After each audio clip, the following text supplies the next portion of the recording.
Picture the year 1483 in the cold, imposing fortress known as the Tower of London. Two young boys, the 12-year-old King Edward V and his younger brother Richard, have simply vanished from the historical record. Their disappearance was not a quiet affair. It sent shockwaves through a kingdom already fractured by decades of civil war, creating a mystery that has captivated and confounded historians for over 5 centuries. Were they murdered on the orders of their ambitious uncle, the man who became King Richard III, or did they fall victim to another shadowy player in a deadly game for the crown? This single, haunting question lies at the very heart of one of history's most compelling enigmas, the War of the Roses. We often think of this conflict as a straightforward dynastic struggle, a simple civil war between two noble houses fighting over a throne. But to see it only that way is to miss the entire point.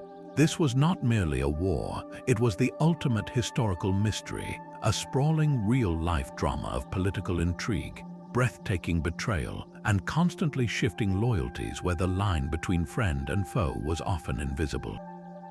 It was a world where a handshake could conceal a dagger, where a vow of allegiance made in the morning could be broken by nightfall, and where the fate of a nation rested on secret alliances and whispered conversations in candle-lit chambers.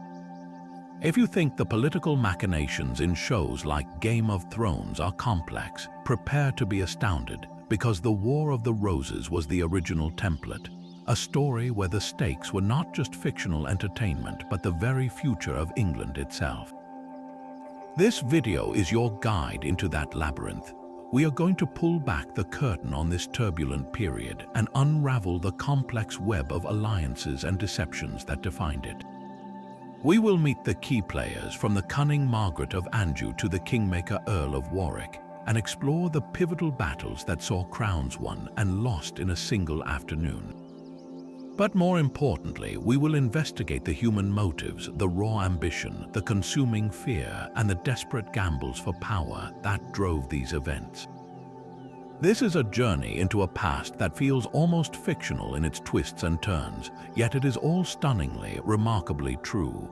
So settle in, because we are about to dive deep into the shadows of 15th century England to uncover the secrets of a conflict that reshaped a nation and left behind a legacy of mystery that still calls to us today.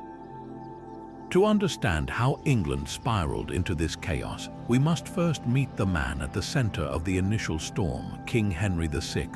He was not a tyrant or a monster. In many ways, he was a tragic figure, a pious and gentle soul who was utterly unsuited for the brutal reality of medieval kingship. His reign began when he was just a baby, following the legendary conquests of his father, the fearsome Henry V. The problem was that the son inherited none of the father's martial prowess or political cunning. Henry VI was a scholar at heart, more interested in founding educational institutions like Eton College and King's College, Cambridge, than in leading armies or navigating the treacherous waters of court politics. This in itself might have been manageable, but fate dealt the kingdom a devastating blow. In the summer of 1453, the king fell into a mysterious, profound stupor. For over a year, he was completely unresponsive, a catatonic state where he could not speak, move, or even recognize his own wife and newborn son. He was, for all intents and purposes, a vacant throne. This created an immediate and terrifying constitutional crisis. A medieval kingdom without a functioning monarch was like a ship without a captain in a hurricane. The power vacuum was instant and immense, and into that void stepped two powerful forces. The first was his queen, Margaret of Anjou, a French princess married to Henry for political alliance. Margaret was everything her husband was not: fiercely ambitious, politically astute, and unyieldingly determined to protect the inheritance of her son, Edward, Prince of Wales. With the king incapacitated, she stepped forward to rule in his name, but her efforts to consolidate power and favor her own circle of allies alienated many of the kingdom's most powerful magnates. They saw a woman, and a French one at that, wielding power they believed was rightfully theirs, and resentment began to boil. The other force drawn into this vacuum was Richard, Duke of York, a man with a formidable claim to the throne in his own right.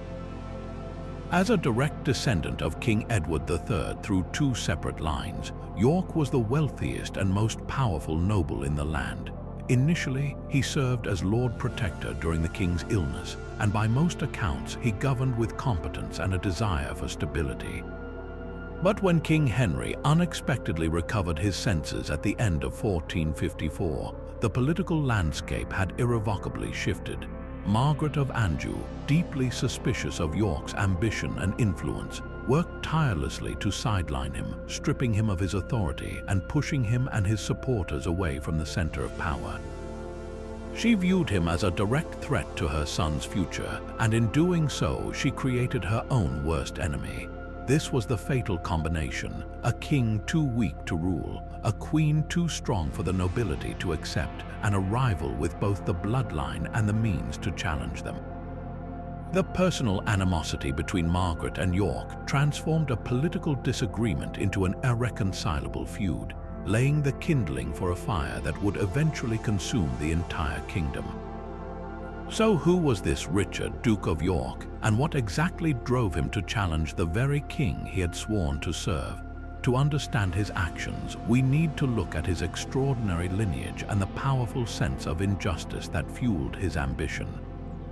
Richard was not some opportunistic upstart. He was the living embodiment of the Plantagenet dynasty's complex past. His claim to the throne was, by the strict laws of primogeniture, arguably stronger than King Henry VI's own. How could that be? It all traces back to King Edward III and his many sons. The Lancastrian kings Henry IV, Henry V, and Henry VI derived their right from Edward's third son, John of Gaunt. But Richard, Duke of York, was descended from Edward's fourth son, but also, and this is the crucial part, through his mother from Edward's second son, who was older than John of Gaunt. This gave him a double-barreled claim, one that many considered superior. For years, this massive legal claim was set aside, a sleeping dragon of dynastic right. York had served the crown loyally, governing effectively in France and Ireland. But the prolonged crisis of Henry VI's incapacity changed everything. It wasn't just that the king was ill, it was that the kingdom was being driven into ruin by the faction surrounding Queen Margaret. Corruption was rampant, the treasury was empty, and English lands in France, won so brilliantly by Henry V, were being lost at an alarming rate.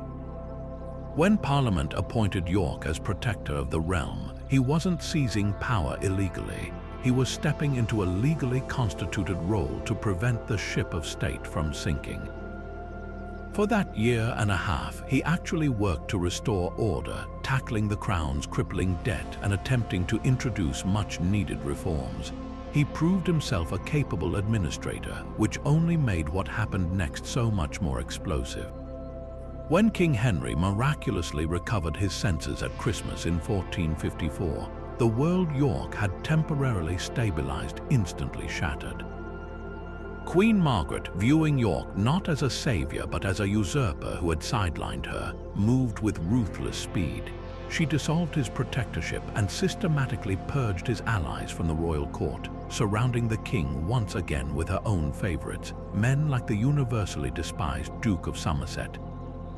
York was effectively cast into the political wilderness, his reforms overturned, his counsel ignored. This was the profound personal insult that turned a loyal subject into a rebel. He had saved the kingdom, only to be cast aside and humiliated by a queen he saw as dangerously power-hungry. The propaganda war that followed was fierce and public. Margaret's faction painted York as a power-mad traitor, scheming to disinherit the king's own son, the young Prince Edward. York's supporters, in turn, circulated pamphlets and bills accusing the Queen's circle of gross misgovernment, of emptying the royal coffers for their own gain, and of deliberately manipulating the gentle, pious king to serve their selfish ends. They positioned York not as a challenger to the crown, but as a reformer, a true patriot seeking to rescue the king from his evil counselors. This wasn't just political spin, it was a battle for the very soul of English governance. The point of no return was crossed in 1455 at the Battle of St. Albans. This wasn't a large battle by later standards, but its consequences were monumental. York, feeling cornered and fearing for his own safety, marched on the king's court with an armed force, demanding the removal of Somerset. What began as a show of force quickly escalated into bloody street fighting.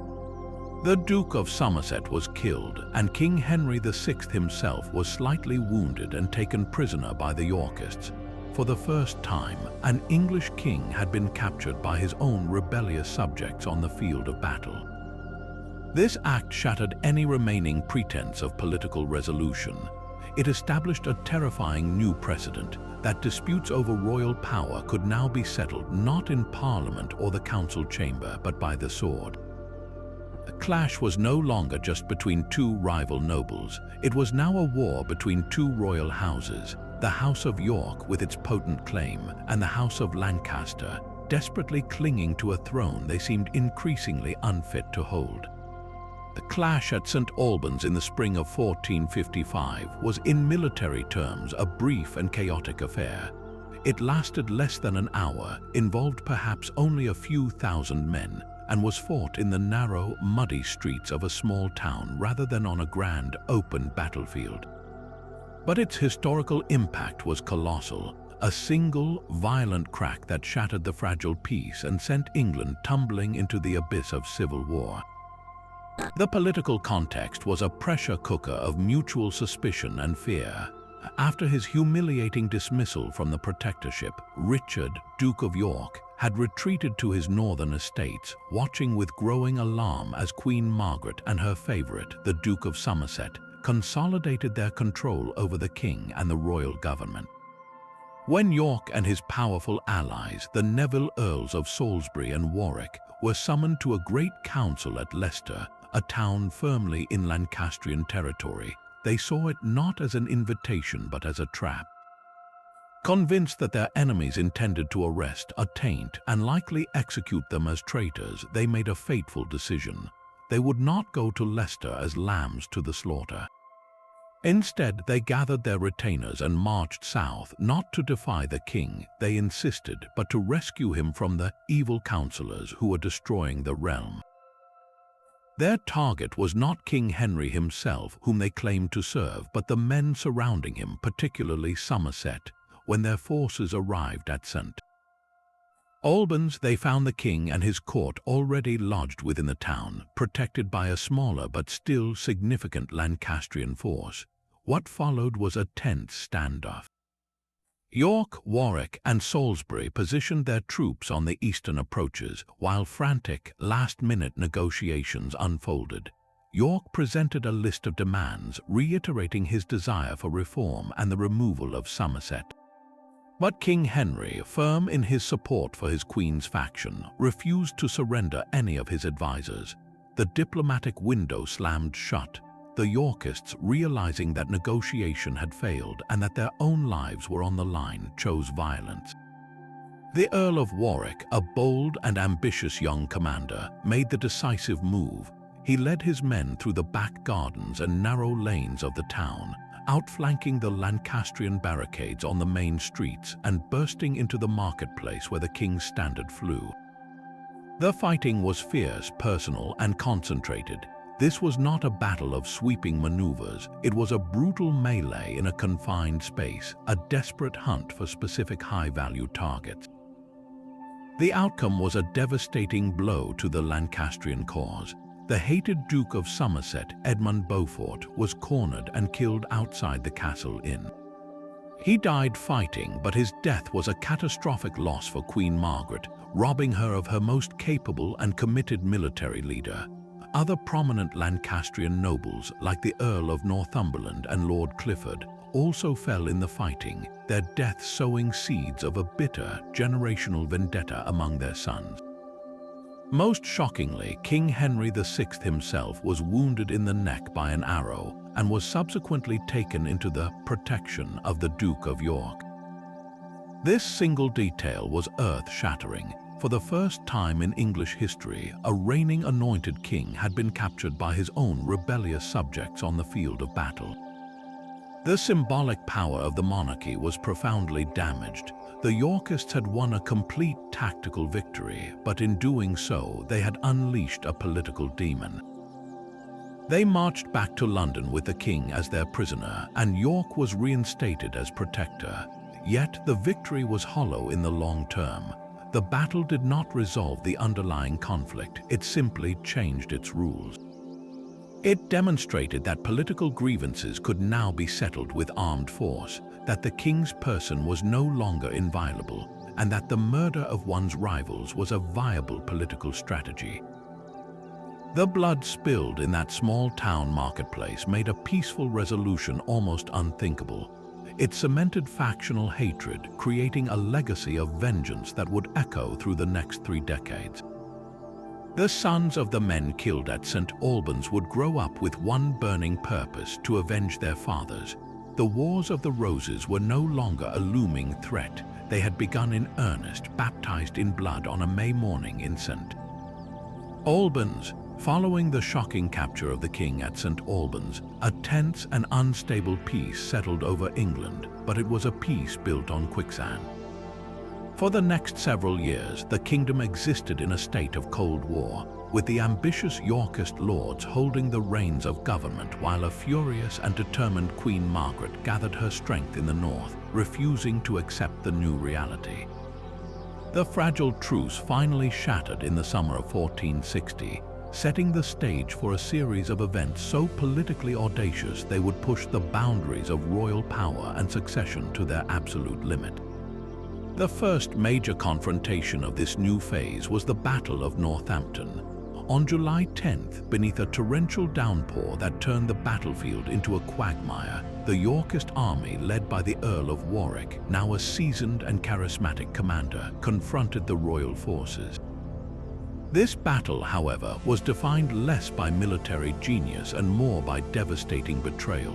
The Lancastrian position was strong, fortified with ditches and spikes, but their undoing came from within. Lord Grey of Ruthin, commanding a key section of the Lancastrian line, had secretly agreed to defect to the Yorkists. As Warwick's men advanced through the driving rain, Grey's troops not only stepped aside but actively helped them over the barricades, turning a fortified defense into a chaotic slaughterhouse. The result was a rout. Key Lancastrian nobles were killed, and once again, King Henry VI was found in his tent, utterly passive and unharmed, and was taken into Yorkist custody for a second time. This repetition was profoundly symbolic. It cemented the fact that the king was now a permanent pawn, a prize to be captured and controlled, his personal authority completely hollowed out. With the king securely in their possession and Queen Margaret forced to flee to Wales with her son, the Yorkists moved to consolidate their victory in a way that was utterly unprecedented. They did not immediately depose Henry. Instead, they orchestrated one of the most breathtaking political maneuvers of the entire Middle Ages. In October 1460, Richard, Duke of York, marched into the Parliament in London and, with a boldness that stunned the assembled lords, walked directly to the empty throne and laid his hand upon it. He expected the assembled nobility to immediately acclaim him as king. The silence that greeted him was deafening. Even his allies were shocked by the directness of his claim. The problem was fundamental. While they had fought to remove the king's evil counselors, openly setting aside an anointed king who had ruled for nearly 40 years was a step too far for many. A compromise, radical and unstable, was hastily forged. The result was the Act of Accord passed by Parliament that same month. This document was a political earthquake. It allowed King Henry VI to remain on the throne for the rest of his natural life, a concession to tradition and his perceived sanctity, but it formally disinherited his own son, the 7-year-old Prince Edward. In his place, Richard, Duke of York, was named the official heir to the crown. This was not merely a change of advisor, it was a legislative act that severed the direct line of succession, declaring the king's only son a bastard in the eyes of the state and handing the future of the monarchy to the rival House of York. The intrigue behind this move was multi-layered and reveals the complex political calculations of the time. For the Yorkists, it was a way to achieve their ultimate goal, the crown without the sacrilege of outright regicide. They could claim a veneer of legality as the act was passed by a parliament convened under a captured king. It was a paper victory, an attempt to use law to settle a dispute that had already been drenched in blood. For the Lancastrian loyalists who remained in London, it was likely seen as a temporary measure, a way to placate the powerful Yorkist faction while they bided their time. But for one person, the Act of Accord was not a political document. It was a declaration of total war. When Queen Margaret, safe in Wales, learned that Parliament had stripped her son of his birthright, her fury knew no bounds. This was no longer a political squabble. It was a profound personal attack on her and her child's very existence. The act did not pacify the opposition, it galvanized it. Margaret of Anjou transformed in that moment from a determined queen into a lioness fighting for her cub. She immediately began rallying the Lancastrian loyalists in the north, tapping into a deep well of resentment against the Yorkist south. Her message was powerful and simple. The Duke of York was not a reformer, but a usurper who had violated the sacred laws of God and lineage by disinheriting the rightful heir. The stage was now set not for a resolution, but for a final, cataclysmic confrontation. The Act of Accord, intended to bring order, had instead poured oil on the flames, ensuring that the next clash would be a fight to the death, with no quarter asked and none given. The Act of Accord, a piece of parchment that sought to legally transfer the crown's future, had failed to account for the raw, unyielding force of a mother's fury.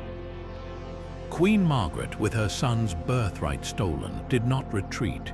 She transformed the cold northern counties of England into a furnace of Lancastrian resistance. While the Duke of York, now the official heir, believed he had secured his destiny through legislation, Margaret understood that the true seat of power was not in Parliament but on the battlefield. In the bitter winter of 1460, she gathered a massive army, drawing on the deep-seated loyalties of the northern lords and the popular support of people who saw the Yorkists as southern usurpers. This growing threat could not be ignored. Richard, Duke of York, left the relative safety of London and, accompanied by his second son, the 17-year-old Edmund, Earl of Rutland, marched north to secure his disputed claim and confront the Queen's forces. His decision to head to his own castle at Sandal, near Wakefield, just before Christmas, seemed a logical move to consolidate his position. It was, in reality, a walk into a meticulously laid trap. The Lancastrian army, significantly larger and commanded by fierce loyalists like the Duke of Somerset and Lord Clifford, men whose own fathers had been killed by the Yorkists at St. Albans surrounded the area. They then employed a classic and devastating ruse of medieval warfare.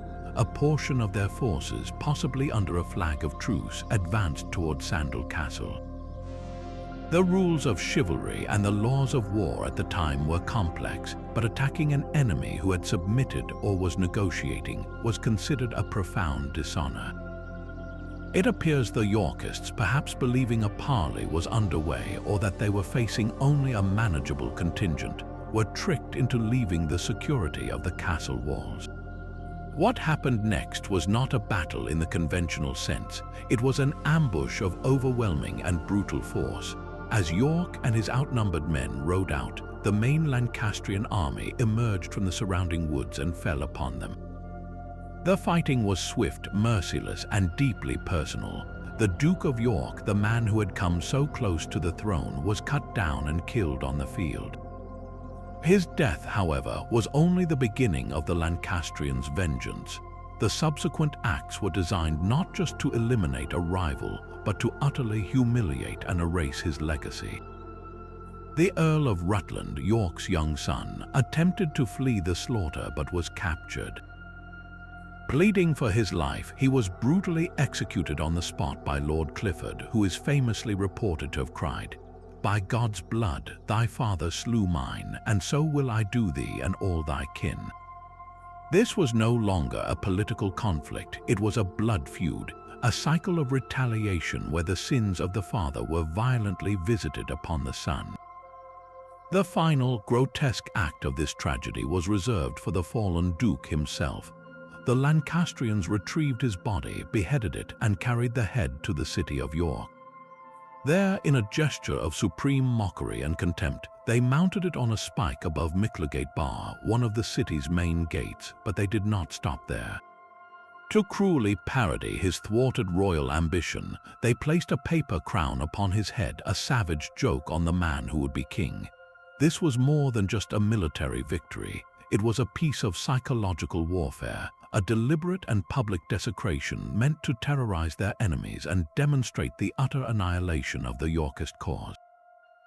The news of Wakefield sent a seismic shock through England. For the Yorkists, it was a catastrophe that seemed to spell their total defeat. But in its brutality, the battle also created something powerful and dangerous, a legendary martyr. Richard, Duke of York, was now a symbol of Lancastrian treachery and cruelty. More importantly, his death and the murder of his brother created a vacuum of power that was instantly filled by a new, far more formidable figure, his eldest son, Edward, the new Duke of York. Edward was not the careful, politically minded lord his father had been. He was an 18-year-old giant of a man, already a fearsome and charismatic warrior. The news of his father and brother's deaths did not break him. It forged him into an instrument of cold, focused retribution. The personal, vicious nature of the conflict at Wakefield guaranteed that the war would now be fought with a new level of ruthlessness. The quest for power had become a crusade for vengeance. Into this void of grief and vengeance stepped a figure who seemed to emerge from a different world entirely. At just 18 years old, Edward, Earl of March, was the new Duke of York, and he presented a physical and charismatic contrast so stark it must have felt like a sign from heaven itself. Where the late King Henry VI was frail, pious, and prone to retreating into catatonia, Edward was a towering giant of a man, standing well over 6 feet tall, famously handsome, and radiating an almost magnetic charm and confidence. He was a warrior poet in the making, as skilled with a broadsword as he was in the courtly arts, possessing a political cunning that belied his youth. The news of his father's and brother's brutal deaths at Wakefield did not shatter him. Instead, it seemed to forge his resolve into cold, hardened steel. His immediate task was not merely to continue his father's political struggle, but to avenge a personal tragedy and secure a crown that was now, by the terms of the very act of accord that had gotten his father killed, rightfully his. His first major test came in the dead of winter in the Welsh marches, at a place called Mortimer's Cross. He was marching to unite his forces with those of the Earl of Warwick when a large Lancastrian army, commanded by the Welsh lords Owen Tudor and Jasper Tudor, moved to block his path. On the morning of February 2nd, 1461, as the armies prepared for battle, something extraordinary happened in the sky. A mysterious atmospheric phenomenon known as parhelia, or a sundog, occurred. To the terrified soldiers on the ground, it appeared as though 3 separate suns were rising in the east, shining brightly in the cold winter air. For many, this was an omen, a portent of doom or divine displeasure. But the young Edward saw something else entirely, an opportunity. He immediately gathered his men and with breathtaking audacity reframed the entire event. He declared the 3 suns were a brilliant sign from God, representing the Holy Trinity, and that they shone as a clear blessing upon the House of York and his own claim. It was a masterstroke of medieval propaganda, turning a moment of potential panic into a rallying cry of divine endorsement. when his forces subsequently smashed the Lancastrian army in a fierce and decisive engagement, the legend of Edward was born. The victory was not just tactical, it was symbolic. The Parhelia became inextricably linked to his rise, a story he and his supporters would tell and retell to cement his image as a king chosen by God. This was a new kind of leader for a new, brutal age, one who understood that perception and spectacle were just as powerful as military might. While Edward triumphed in the West, the overall situation for the Yorkists remained dire. Just days after Mortimer's cross, the Earl of Warwick, in charge of London and the captive King Henry, suffered a catastrophic defeat at the Second Battle of St. Albans. In a stunning reversal, Warwick's army was outmaneuvered by Queen Margaret's forces, and most humiliatingly, they lost custody of the king, who was found sitting placidly under an oak tree, seemingly oblivious to the chaos around him. Margaret had won a great victory and now stood between her army and an undefended London. But here, the political instincts of the Lancastrians fatally faltered. Fearing the city would not welcome her, and perhaps wary of unleashing her northern army, which had a fearsome reputation for pillaging on the wealthy capital, Margaret hesitated. This single moment of pause was all the invitation Edward needed. He combined his victorious army with what remained of Warwick's forces and, instead of waiting to be attacked, marched directly on London. The contrast between the two sides could not have been more dramatic. On one hand was Queen Margaret, a Frenchwoman leading a rapacious northern army, with a king who was little more than a silent, broken relic. On the other was the young, vibrant, and victorious Edward of York, who promised order, prosperity, and strong leadership. The people of London, terrified of being sacked by Margaret's troops and weary of the weak and chaotic Lancastrian rule, threw open the city gates to him. On March 4, 1461, with the popular acclamation of the London crowds and the support of a council of his noble allies, Edward, Earl of March, was proclaimed King Edward IV of England.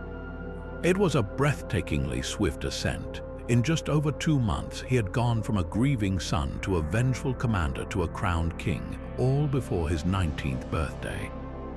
He was the Rose of Rouen, born in that French city, now blossoming unexpectedly and brilliantly on the English throne, promising an end to the long winter of Lancastrian rule and the dawn of a new, vigorous Yorkist age.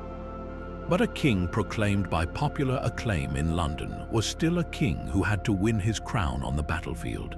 And the man who made Edward IV's early reign possible was a figure of such immense power and personality that he would earn a title never bestowed before or since, the Kingmaker.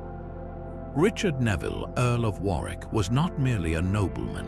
He was a force of nature, a political and military entrepreneur whose ambition and resources dwarfed those of many kings. To understand the Wars of the Roses is to understand Warwick, for his story is the story of the conflict's middle act, a tale of breathtaking loyalty and even more breathtaking betrayal.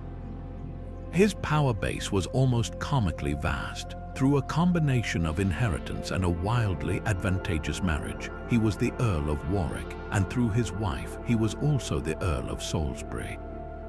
This gave him control over massive estates stretching from the Scottish border down through the Midlands, making him the greatest landowner in England with an income that rivaled the crown's itself.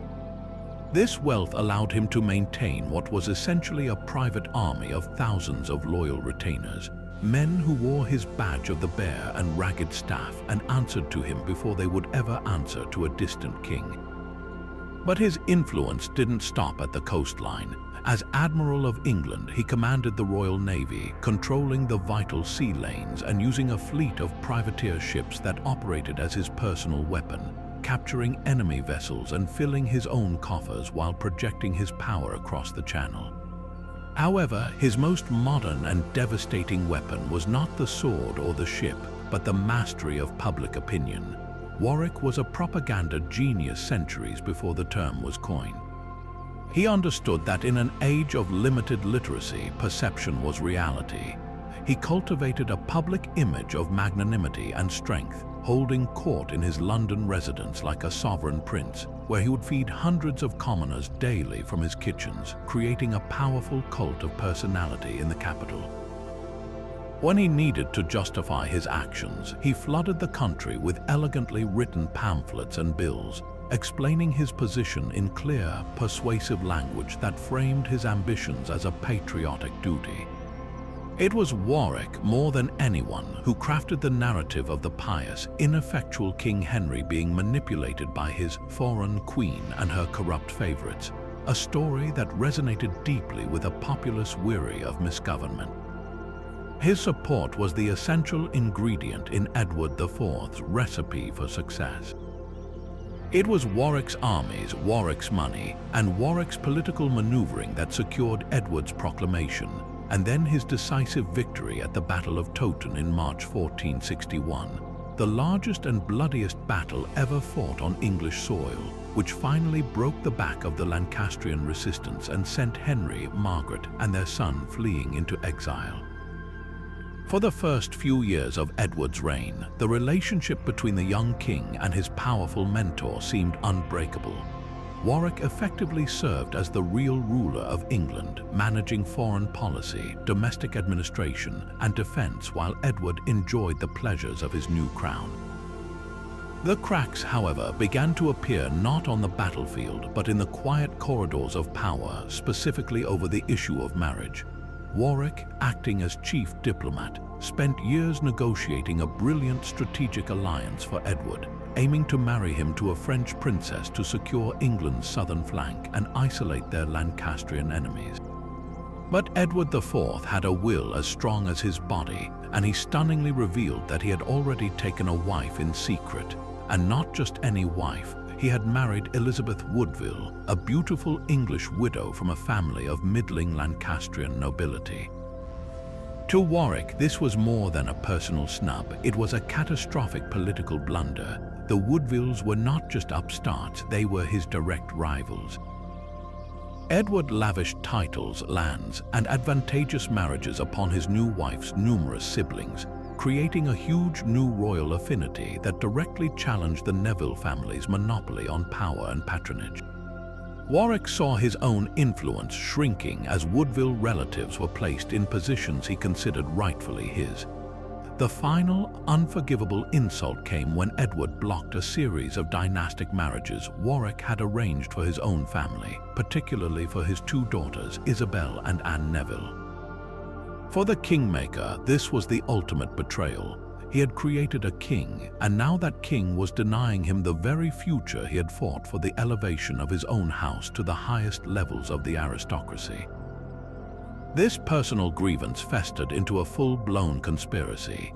In a move that shocked the nation, Warwick orchestrated a rebellion in 1469, briefly capturing King Edward himself. Though he was forced to release the king, the point had been made. The maker of kings could also unmake them. Failing to control Edward, Warwick then committed the most astonishing act of political cynicism of the entire era. He reached out to his sworn enemy, the exiled Queen Margaret of Anjou, the very woman whose forces had killed his own father at Wakefield. In a secret meeting in Angers, France, the two arch-foes formed an unimaginable alliance. Warwick agreed to restore the hapless Henry VI to the throne in exchange for his daughter Anne's marriage to Margaret's son, the Prince of Wales. It was a breathtaking reversal, a testament to the fact that in the Wars of the Roses there were no permanent principles, only permanent ambitions. This was the Kingmaker's ultimate gamble. Having placed the Yorkist Edward on the throne, he would now tear him down and replace him with the Lancastrian king he had once worked so hard to depose, all to reclaim his own power and secure his family's destiny. The Kingmaker's grand design for England's future, built on alliances with Europe's oldest royal houses, shattered in an instant with a single whispered secret. Edward IV, the King Warwick had crafted and placed upon the throne, had secretly married, and the woman he chose was not a French princess or a Burgundian duchess, but Elizabeth Woodville, a 27-year-old English widow from a family of minor Lancastrian nobility. The news, when it finally broke, was a political earthquake that destabilized the entire Yorkist regime and redefined the nature of the conflict. So why did he do it? The romantic explanation, one that has captivated storytellers for centuries, is that he was struck by a passionate, all-consuming love. Elizabeth was renowned for her legendary beauty, with golden hair and striking features, but she was also a woman of formidable character. The story goes that she confronted the king to plead for the restoration of her late husband's estates, which had been confiscated because he fought for the Lancastrians. Edward, captivated, attempted to seduce her, but Elizabeth, demonstrating incredible courage and principle, allegedly held a dagger to her own throat and declared she would rather die than be the king's mistress. This display of unwavering virtue, so the legend claims, compelled Edward to offer the only thing she would accept: marriage. It's a powerful narrative of love triumphing over political calculation, a fairy tale moment in a brutal age. Yet Edward was a master politician, not a lovesick fool, and his actions can also be read as a calculated strategic masterstroke cloaked in romance. By marrying an English commoner, for despite her noble blood, she was not of royal rank, Edward was making a profound statement. He was breaking free from the continental entanglements that Warwick was weaving. A French alliance would have made England a junior partner to its ancient enemy, but by marrying an English bride, Edward appealed directly to a burgeoning sense of national identity. He was telling his subjects, "I am an English king for the English people," a powerful piece of political theatre that strengthened his popular support. Furthermore, the Woodvilles, while Lancastrian, were not so tainted by the cause that they were irredeemable. By elevating them, Edward was performing an act of reconciliation, showing that former enemies could be welcomed into the new Yorkist fold, thereby broadening his base of support and weakening the hardline Lancastrian remnant. It was a bold, independent move designed to show everyone, especially Warwick, that the puppet had cut his own strings. The political fallout, however, was immediate and volcanic. For Richard Neville, Earl of Warwick, the marriage was not a romantic gesture. It was a direct and humiliating declaration of war. He had been in the final stages of negotiating an alliance with France, centered on Edward's marriage to King Louis XI's sister-in-law, Bona of Savoy. This marriage would have secured peace on England's southern border, isolated Margaret of Anjou, and cemented Warwick's role as the paramount power in European diplomacy. Edward's secret union made Warwick look like a complete fool on the international stage. The French court was insulted, the alliance collapsed, and Warwick's credibility as a statesman was left in tatters. But the personal insult cut even deeper. The king had not only disregarded Warwick's counsel, he had actively deceived him. This betrayal signaled that Edward no longer saw himself as Warwick's protege, but as a sovereign who would rule in his own right. The true, lasting damage, however, came from the sudden and aggressive rise of the Woodville family. Elizabeth was no passive queen. She was the matriarch of a large, ambitious, and suddenly very lucky clan. Edward showered her relatives with titles, lands, and, most importantly, wealthy, high-status marriages that snatched eligible bachelors and heiresses away from the traditional nobility, and specifically from the Neville family's own plans. In a breathtakingly short period, the Woodvilles infiltrated the highest echelons of power. Elizabeth's father became an earl, and her numerous siblings were married into the oldest and richest families in the land. Most infamously, her 20-year-old brother, John Woodville, was married to the immensely wealthy and 65-year-old Catherine Neville, the Dowager Duchess of Norfolk, who also happened to be Warwick's aunt. This marriage was seen as so grotesquely mercenary and disrespectful that it caused a public scandal, fueling the perception that the Woodvilles were greedy social climbers corrupting the natural order. For Warwick, this was the final straw. The patronage and influence that he considered his rightful reward for making Edward king were now being funneled to this upstart family. They were a new, powerful faction at court, directly challenging his dominance and threatening the future inheritance he planned for his own daughters, Isabel and Anne. The Kingmaker had constructed a throne only to find a new family sitting at its base, pulling the levers of power he believed were his to command. This personal rivalry, born from a secret marriage, would fester and grow, setting the stage for a second, even more dramatic act of betrayal that would plunge England back into the chaos of civil war. The Kingmaker's fury, stoked by the rise of the Woodvilles and the king's deliberate slights, now demanded more than mere political maneuvering. It required a full-scale rebellion, and Warwick found a willing and shockingly powerful ally in the very bosom of the Yorkist family, the king's own younger brother, George, Duke of Clarence. Handsome, charismatic, and wildly ambitious, Clarence had grown deeply resentful of his brother Edward's rule. He watched as the Woodvilles were elevated to dizzying heights, receiving the wealth and influence he believed should be the birthright of the king's true brothers. He was particularly aggrieved by Edward's refusal to allow him to marry Isabel Neville, Warwick's eldest daughter, a union that would unite the vast Neville inheritance with royal blood. For Warwick, this alliance was the perfect instrument of his revenge. By binding Clarence to his cause through marriage, he wasn't just gaining a disgruntled duke, he was creating a plausible alternative king. Clarence, after all, was of royal blood, and if Edward could be discredited or removed, Clarence could be positioned as a more malleable, Neville-friendly monarch. The conspiracy was a masterwork of subterfuge, brewing not in foreign courts but in the very heart of England. In the summer of 1469, under the pretext of putting down a local rebellion in the north, Warwick and Clarence began mobilizing their own private armies. Their true target, however, was the king himself. The rebellion caught Edward completely off guard. He was in the north dealing with the manufactured unrest when he learned that Warwick and Clarence, his most powerful subject and his own brother, were marching against him with a substantial force. Isolated and outmaneuvered, Edward was captured near the city of Coventry and imprisoned in Warwick Castle. It was an unbelievable coup. The Kingmaker had, for a few short weeks, successfully imprisoned the king he had made. But holding a crowned and anointed king proved far more difficult than capturing one.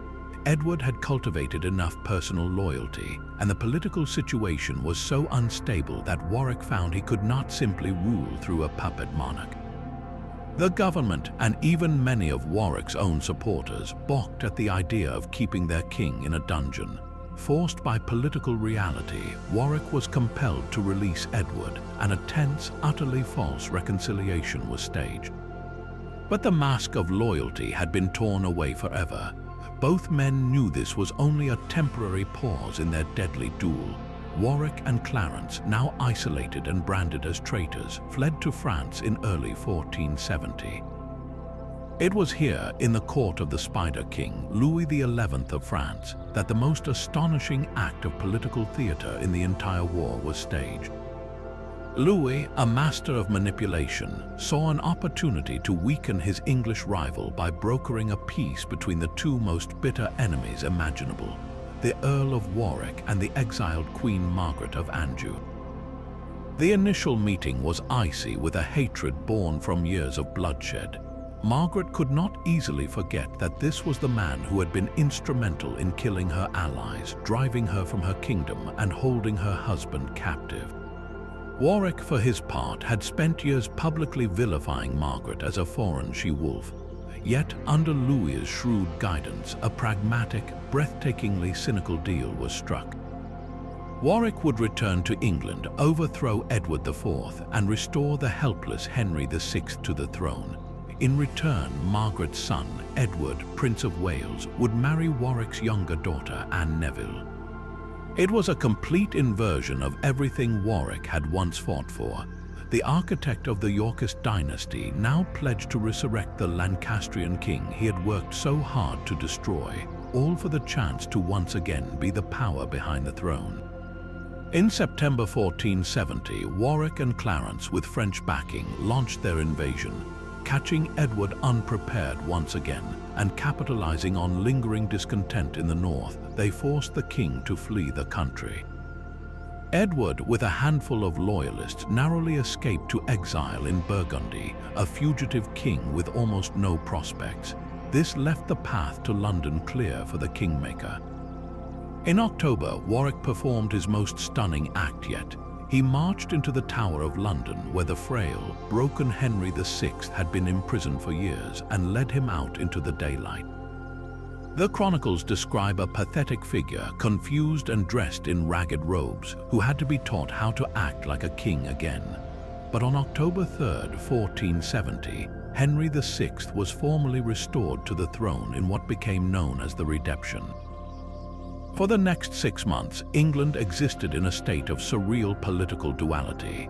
It had two living, crowned and anointed kings, Henry VI in London, a hollowed-out figurehead under the complete control of the Earl of Warwick, and Edward IV, plotting his return from across the sea. The kingdom was split not by geography but by a bizarre constitutional fiction, a testament to the fact that in the Wars of the Roses, loyalty was not to a person or a principle but to power itself. The Kingmaker had reached the zenith of his influence, but his triumph was built on a foundation of sand, reliant on a coalition of former enemies held together by nothing more than shared ambition and the temporary absence of the one man who could unite his foes against him. Across the Channel in Burgundy, Edward IV was not idly waiting for his crown to be handed back. He was a king in name only, a landless exile dependent on the charity of his brother-in-law, the Duke of Burgundy. His situation was desperate. He had a handful of loyal followers, no army, and no treasury. But Edward possessed two things his enemies had underestimated: an unshakable personal magnetism and a gambler's instinct for audacity. His chance came when a dispute between Burgundy and France turned into open hostility. The Duke of Burgundy, realizing that a friendly king in England was more valuable than an exiled one, finally provided Edward with the ships, men, and money for a desperate invasion. In March 1471, with a pitifully small force of about 1,200 men, Edward set sail for the English coast, aiming not for the heavily defended south, but for the remote and often rebellious north. It was a breathtakingly risky move, a calculated gamble that the region which had so recently supported Warwick would be unprepared for an attack from the sea. His landing at Ravensbourne on the whodunit coast of Yorkshire was the stuff of high drama. The local militias loyal to the restored King Henry, or more accurately to Warwick, moved to block his path. Edward, with the brilliant political theatrics that defined his career, did not claim he was coming to reclaim his crown. Instead, he audaciously announced he had returned only to claim his rightful inheritance as the Duke of York. He swore oaths of loyalty to King Henry VI, a blatant and obvious lie that everyone knew was a lie, but one that provided just enough legal cover for the hesitant and the opportunistic to stand aside. He was not marching as a conquering king, but as a wronged nobleman coming home, a narrative that confused his enemies and allowed him to slip past their defenses. He avoided major confrontations, moving with startling speed southward, gathering supporters as he went. Men flocked to his banner not out of love for Henry VI, but out of personal loyalty to Edward himself, a testament to the powerful charisma that had won him the throne a decade before. His brother, the treacherous Duke of Clarence, watched this unfolding drama with growing anxiety. Clarence's alliance with Warwick had always been one of convenience, and he quickly realized that the Kingmaker's regime was brittle, while his brother's star was once again on the rise. In a scene of high familial drama, the two brothers met on the road to Banbury. Clarence, with an army at his back, defected back to Edward's side, a betrayal that massively boosted the Yorkist numbers and morale while delivering a catastrophic psychological blow to Warwick. The stage was now set for a final, definitive clash between the king and the Kingmaker. That clash came on Easter Sunday, the 14th of April, 1471, at a place called Barnet, just north of London. The two armies deployed in the pre-dawn darkness on a wide, open heath, their positions obscured by a thick, rolling fog that would become the most decisive character in the battle. The Earl of Warwick, commanding the Lancastrian centre, had a significant numerical advantage with his lines stretched out longer than Edward's. On the Lancastrian left was the Earl of Oxford, a brilliant and aggressive commander, and on the right Warwick's brother, the Marquess of Montagu. The fog was so dense that the armies were barely visible to each other, and this atmospheric quirk led to a fatal misunderstanding. As the battle was joined, Oxford's forces on the Lancastrian left smashed into the Yorkist right flank, driving it back in disarray. Part of his victorious troops broke off to loot the nearby town of Barnet, but the main force, attempting to wheel around and re-enter the battle from the rear, became completely disoriented in the murk. As they emerged from the fog, the central Lancastrian line under Warwick mistook Oxford's distinctive Star with Stream's banner for the sun in splendor badge of King Edward. In the chaos and limited visibility, they believed they were being attacked by a fresh Yorkist reserve. Panic erupted. The cry of treason rang out across the field, and Warwick's own men turned and began firing their arrows and fighting their comrades from Oxford's contingent. The confusion was absolute and irreversible. Seizing the moment, Edward IV, a commanding presence in the center of the fray, led a ferocious charge directly into Warwick's now disordered line. The battle degenerated into a bloody, close-quarters slaughter in the fog. It was in this melee that the great Kingmaker met his end. As his army collapsed around him, Warwick, a nobleman accustomed to commanding from the rear, was forced to fight for his life. He was cut down trying to reach his horse and killed, not in some glorious duel, but in the grim, anonymous butchery of a lost battle. The man who had made and unmade kings, who had controlled the fate of England for a decade, died on a muddy field, a victim of the very chaos of war he had so often orchestrated. The news of his death extinguished the last hope of the redemption government. The fog of Barnet had not just decided a battle, it had erased the most powerful political force in the kingdom. Yet the war was not over. On the very same day as the Battle of Barnet, the real Lancastrian hope, Queen Margaret, and her 17-year-old son, Prince Edward, finally landed in England. They had been delayed by contrary winds in France, and their arrival, which should have bolstered Warwick's cause, came just as his army was being destroyed. Upon hearing the devastating news, Margaret, ever resilient, did not surrender. She gathered the remaining Lancastrian lords in the West Country and began raising a new army, hoping to march into Wales to join forces with the Welsh Lancastrian leader, Jasper Tudor. King Edward, however, would not give them that chance. After allowing his men a single day's rest, he force-marched his army westward, covering over 30 miles a day in a breathtaking display of military logistics and determination. He intercepted Margaret's forces just south of the River Severn, near the Abbey of Tewkesbury. On the 4th of May, 1471, the two armies met in a final, desperate confrontation. The Lancastrians held a strong defensive position on a slope, with their flanks protected by difficult terrain. Edward, however, was a master tactician. He feigned a withdrawal with his centre, luring the Lancastrian left wing, under the Duke of Somerset, into a rash downhill charge. As Somerset's men advanced, they were hit on their exposed flank by a hidden force of 200 spearmen Edward had concealed in a nearby wooded area known as the Park. Trapped and hammered from the side, Somerset's attack crumbled. The rout was on. In the frantic retreat back to the Lancastrian lines, the 17-year-old Prince of Wales was cut down and killed. The chronicles are vague on the exact circumstances, stating only that he was slain on the field, but his death was an absolute catastrophe for the Lancastrian cause. With him died any future for the House of Lancaster. The direct male line was extinguished. Queen Margaret was captured nearby, her spirit finally broken.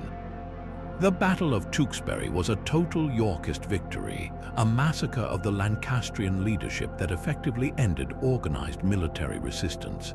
There was, however, one last loose end to tie up, and it was dealt with in the shadows of the Tower of London.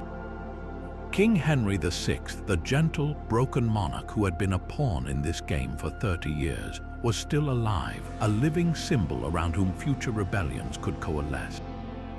On the night of the 21st of May, 1471, just days after Edward IV's triumphant return to London, Henry died in the Tower. The official account stated he died of melancholy and displeasure upon hearing the news of his son's death and his wife's capture. Few believed it then, and almost no historian believes it now. The universal assumption, then and now, was that Henry was murdered, quietly executed on the orders of Edward IV to secure his throne once and for all. With the Prince of Wales dead, the Kingmaker slain, and the pious King Henry himself gone, the Lancastrian cause was left with no credible leader. Edward's throne, won back through a combination of sheer audacity, military genius, and brutal realpolitik, was now secure. The second reign of Edward IV had begun, and it promised a period of peace and stability after decades of turmoil. But the Wars of the Roses were not done with the House of York. The very methods Edward used to secure his power, the secret marriages, the execution of rivals, the fostering of ambitious nobles like his younger brother Richard, Duke of Gloucester, would plant the seeds for an even greater and more enduring mystery, one that would unfold in the shadow of the Tower just 12 years later. The peace and stability Edward IV fought so hard to secure proved heartbreakingly brief. In April 1483, the king, who had grown stout and indulgent in his later years, fell unexpectedly and gravely ill. Within days, the towering figure who had twice won his crown through charisma and combat was dead at just 40 years old, leaving the throne to his 12-year-old son, another Edward. This sudden shift in power instantly fractured the fragile political consensus, plunging the kingdom back into the very intrigues Edward had supposedly quelled. The boy king, now Edward V, was at Ludlow Castle on the Welsh border under the guardianship of his maternal uncle, Anthony Woodville, Earl Rivers. The Woodvilles, that large and ambitious family the old king had elevated, moved quickly to secure their position, preparing to bring the young sovereign to London for his coronation. But waiting in the capital was another uncle, the dead king's younger brother, Richard, Duke of Gloucester.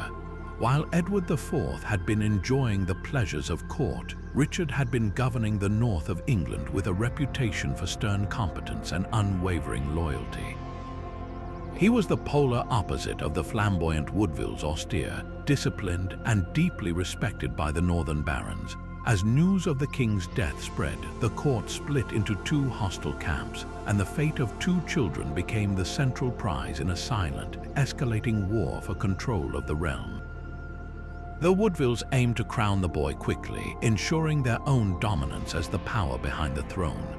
Richard and a faction of the old nobility, who viewed the Woodvilles as greedy parvenus, saw a mortal threat to their own influence and to the very stability of the Yorkist dynasty itself.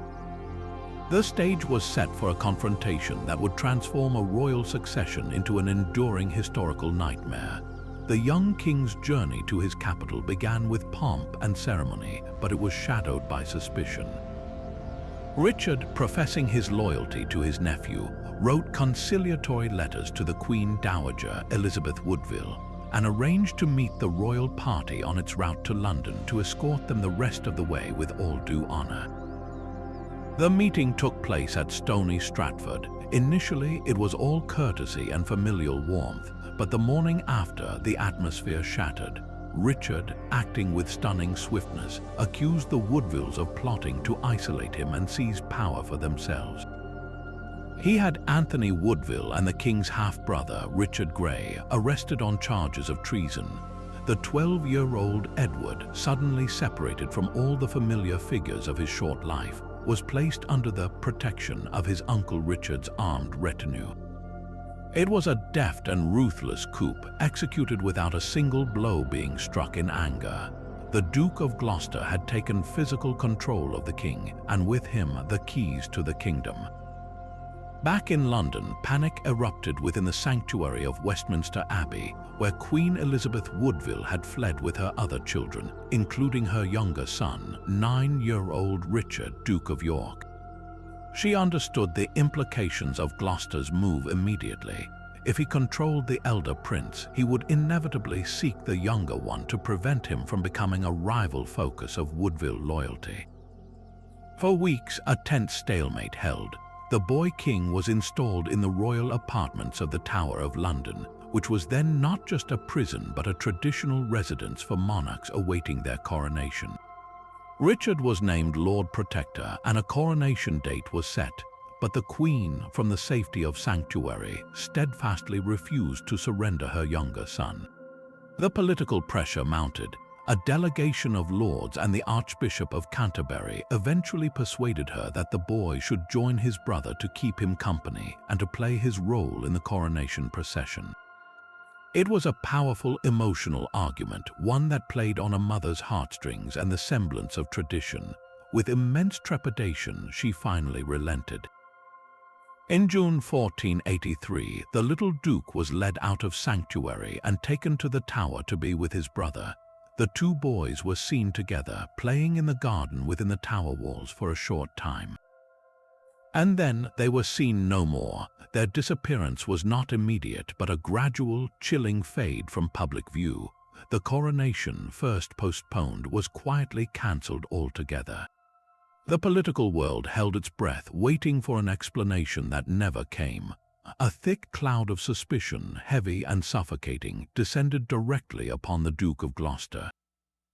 Just weeks after the younger prince joined his brother, a sermon was preached at St. Paul's Cross declaring Edward IV's marriage to Elizabeth Woodville invalid, thereby rendering their children bastards and ineligible for the throne. On June 26th, an assembly of Lords and Commons petitioned Richard, the only remaining legitimate male heir of the House of York, to take the crown. He accepted and was crowned King Richard III on July 6th. The two boys, the rightful king and his heir, were now not just inconvenient, they were a living, breathing threat to the legitimacy of the new regime. They had vanished into the stone silence of the Tower, and the most haunting question in English history was born: what had become of the princes in the Tower? So how did Richard, Duke of Gloucester, transform from a loyal brother and appointed protector into King Richard III in just under 3 months? The summer of 1483 was a masterclass in ruthless political maneuvering, a high-stakes chess game played for the ultimate prize, and every move Richard made can be interpreted in two dramatically different lights. From one perspective, he was a courageous patriot forced into action to save his brother's legacy from a predatory and unscrupulous family. From another, he was a master manipulator who exploited a crisis to orchestrate a long-planned usurpation. The truth likely lies somewhere in the tense, paranoid space between these two extremes. Initially, Richard's actions as protector seemed textbook correct. He arranged for the young king's coronation, presided over council meetings, and publicly swore allegiance to Edward V. His arrest of Anthony Woodville and Richard Grey at Stony Stratford was justified with a compelling narrative. He claimed the Woodvilles were plotting to murder him and seize control of the government, thereby isolating the young king and plunging the realm back into chaos. Many on the royal council, who deeply resented the Woodvilles' rapid rise, found this argument persuasive. After all, the memory of the civil wars was still fresh, and the prospect of a boy king dominated by his mother's ambitious relatives was a terrifying one. Richard positioned himself as the guardian of stability, the loyal uncle protecting his nephew from corrupt influences. This was the public face of the protector. But behind the scenes, a far more aggressive strategy was unfolding. The key turning point was his seizure of the younger prince, the 9-year-old Duke of York, from sanctuary. By convincing the council and the Archbishop of Canterbury to pressure the Queen to release her son, Richard gained physical control of both heirs to the throne. With both boys securely in the Tower, his options widened considerably. The critical weapon in his political arsenal was a secret, one that had allegedly been discovered by Bishop Robert Stillington of Bath and Wells. This secret became the foundation of the Titulus Regius, the royal title, the parliamentary act that would legitimize Richard's claim. The document asserted that Edward IV's marriage to Elizabeth Woodville was invalid because the king had previously been pre-contracted to marry another woman, Helena Butler. In the 15th century, a solemn promise of marriage, often called a pre-contract, was considered legally binding, almost as binding as a marriage ceremony itself. If such a pre-contract with Helena Butler existed and had not been properly annulled before Edward married Elizabeth, then his marriage to Elizabeth was bigamous and all their children were illegitimate, therefore barred from inheriting the throne. This was a legal bombshell with profound implications. Proponents of Richard's actions argue that he was presented with this shocking information by Stillington and was forced to act to prevent a bastard from being crowned, which would have been a sacrilege and a threat to the kingdom's stability. In this view, Richard's hand was forced. He took the crown not out of ambition, but out of duty to protect the rightful succession of the House of York.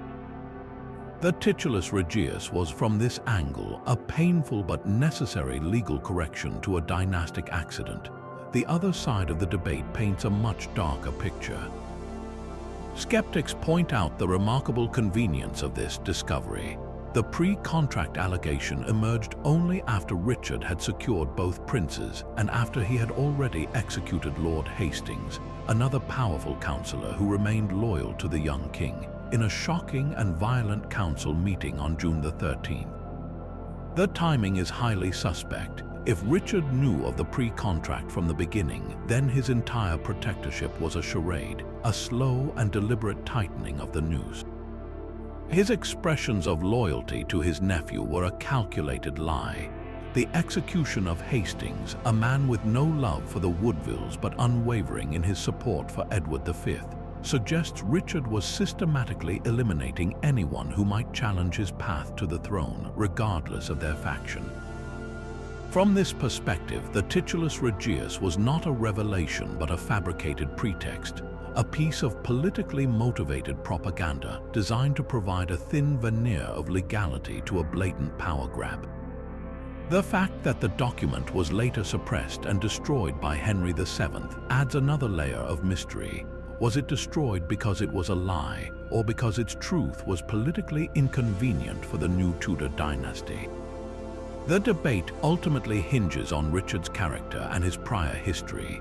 Was the competent, loyal northern governor suddenly transformed into a ruthless usurper by circumstance? Or was that loyalty always conditional, waiting for the moment his brother's death presented him with an opportunity he had secretly coveted all along? His subsequent actions as king do little to resolve the mystery. He ruled with the same efficiency he had shown in the north, proposing sensible laws and promoting trade. But he could never escape the shadow cast by the summer of 1483. The disappearance of the princes, whether by his order or not, became the inescapable consequence of his rise. By declaring his own nephews bastards and taking their throne, Richard III had secured his crown, but he had also made their continued existence a permanent and dangerous threat to his reign.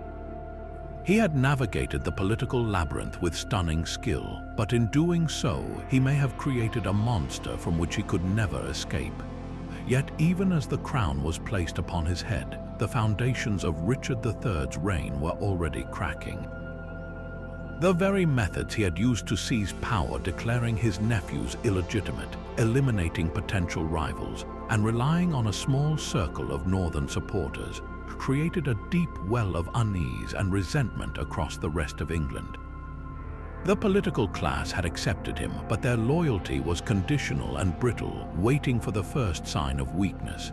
That sign came with stunning speed, in the form of a rebellion led by the man who had been one of Richard's most crucial allies in his rise to the throne, Henry Stafford, the Duke of Buckingham.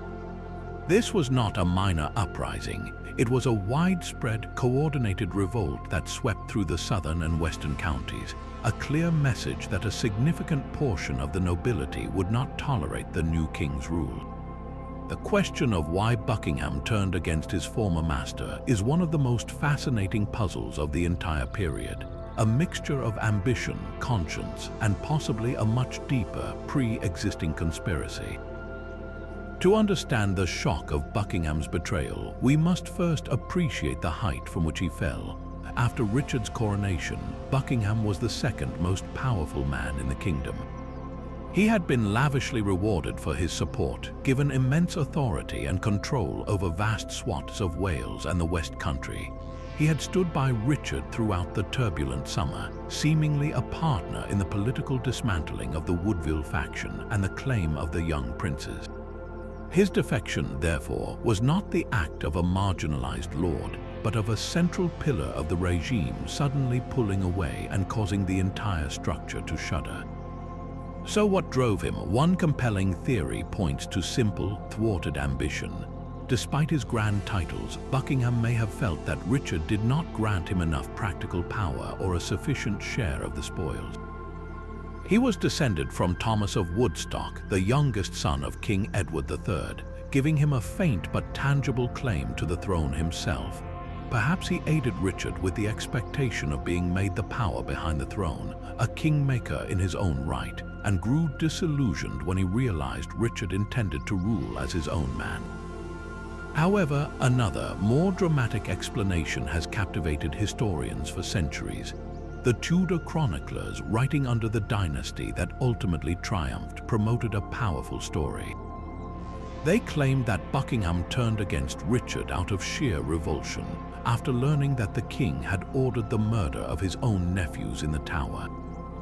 According to this narrative, Buckingham, aghast at this monstrous act, could no longer in good conscience serve the man who had committed such a crime and dedicated himself to Richard's overthrow. It's a compelling moral tale, but it's fraught with problems. The timeline is murky, and Buckingham's subsequent actions don't fully align with those of a man acting on pure principle. If he was so horrified, why did he initially support the titulus regius that declared the boys illegitimate? His rebellion seems less a sudden crisis of conscience and more a calculated political gamble. This leads us to the third and perhaps most plausible explanation, that Buckingham was not acting alone but was a key player in a pre-existing conspiracy, one that connected the disaffected Yorkists with the exiled Lancastrian claimant, Henry Tudor. The architect of this grand alliance was almost certainly Margaret Beaufort, Henry Tudor's formidable mother. Margaret was a figure of immense political skill and determination. Though she was married to the Yorkist Lord Stanley, her entire life was dedicated to promoting the cause of her son, the last remaining sliver of hope for the Lancastrian line. She recognized that Richard's seizure of the throne had created a vast pool of discontented Yorkists, those loyal to the memory of Edward IV and his children, and those who simply feared and resented Richard's northern-centric rule. Through a network of messengers and intermediaries, she appears to have opened secret negotiations with Buckingham and with Elizabeth Woodville, who was still in sanctuary with her daughters. The plan they concocted was audacious. The rebellion would be launched in Buckingham's name across the West, while simultaneous uprisings would occur in the South. The ultimate goal, however, was to depose Richard III and crown Henry Tudor as king. To cement this unlikely Yorkist-Lancastrian alliance, it was agreed that Henry would marry Elizabeth of York, the eldest daughter of Edward IV and Elizabeth Woodville. This marriage would symbolically unite the Red Rose of Lancaster with the White Rose of York, healing the dynastic rift and providing a joint claim strong enough to challenge Richard. For Buckingham, this may have been the real motivation. Perhaps he saw that a Tudor monarchy, dependent on such a coalition, would need a powerful figure like himself to hold it together, granting him the supreme influence he craved. For Margaret Beaufort and the Lancastrians, it was a chance to finally win a war they had lost decades before, and for the Woodvilles and their allies, it was a path to restoration and revenge. The rebellion itself was a dramatic, sprawling affair, but it was ultimately undone by a combination of bad luck, poor coordination, and Richard III's decisive military response. In the autumn of 1483, Buckingham raised his standard in Wales and the West, while other risings erupted in Kent, Sussex, and other southern counties. The plan required perfect timing, but the elements conspired against them. Extraordinarily heavy rains and flooding swept through the West Country, washing away bridges and turning roads into impassable quagmires. Buckingham's army, unable to move and plagued by desertion, dissolved before it could even properly engage the royal forces. Isolated and trapped, the Duke attempted to flee in disguise, but he was betrayed by a servant and captured. Richard, showing no mercy to the man who had betrayed his trust so profoundly, had him publicly beheaded in Salisbury on the 2nd of November. The other rebel forces, hearing of Buckingham's failure and the king's approaching army, lost heart and dispersed without a major battle. On the surface, the collapse of the Buckingham Rebellion was a stunning victory for King Richard. It demonstrated his continued military prowess, his ability to act with speed and resolution, and his willingness to crush opposition without hesitation. He had decapitated the leadership of the revolt and could now confiscate the vast estates of the traitors, further enriching his loyal followers. But the rebellion, for all its failure, had exposed the profound fragility of his rule. It revealed that a coalition of the most powerful interests in the South and West, including former Yorkists and die-hard Lancastrians, were willing to unite against him. It proved that the story of the prince's disappearance, whether true or not, was a powerful political weapon that could be used to undermine his legitimacy. Most importantly, it transformed Henry Tudor from a distant, almost forgotten exile into a viable alternative. The rebellion failed, but the conspiracy survived. Henry, who had set sail from Brittany with a small fleet to support the uprising, was forced to turn back upon hearing the news of Buckingham's execution. But he took with him to France something even more valuable than an army, a united court of English exiles, all the leading figures of the failed revolt, who now looked to him as their only hope. The Buckingham Rebellion was a failed turn of the tide, but it left the political beach littered with the wreckage of Richard's support, perfectly positioned for a new wave to sweep in and finish the job. While Richard III was consolidating his power in the north and then seizing the crown in London, a very different kind of power was being wielded in the shadows, far from the battlefield and the council chamber. Its architect was a woman who, by the laws and customs of the time, should have been politically insignificant, Margaret Beaufort. She was the last surviving heir of the House of Beaufort, a legitimized but officially barred branch of the Lancastrian royal line. From the moment her only son, Henry Tudor, was born when she was just 13 years old, Margaret's entire existence became a single-minded, decades-long crusade to see that boy claim the English throne.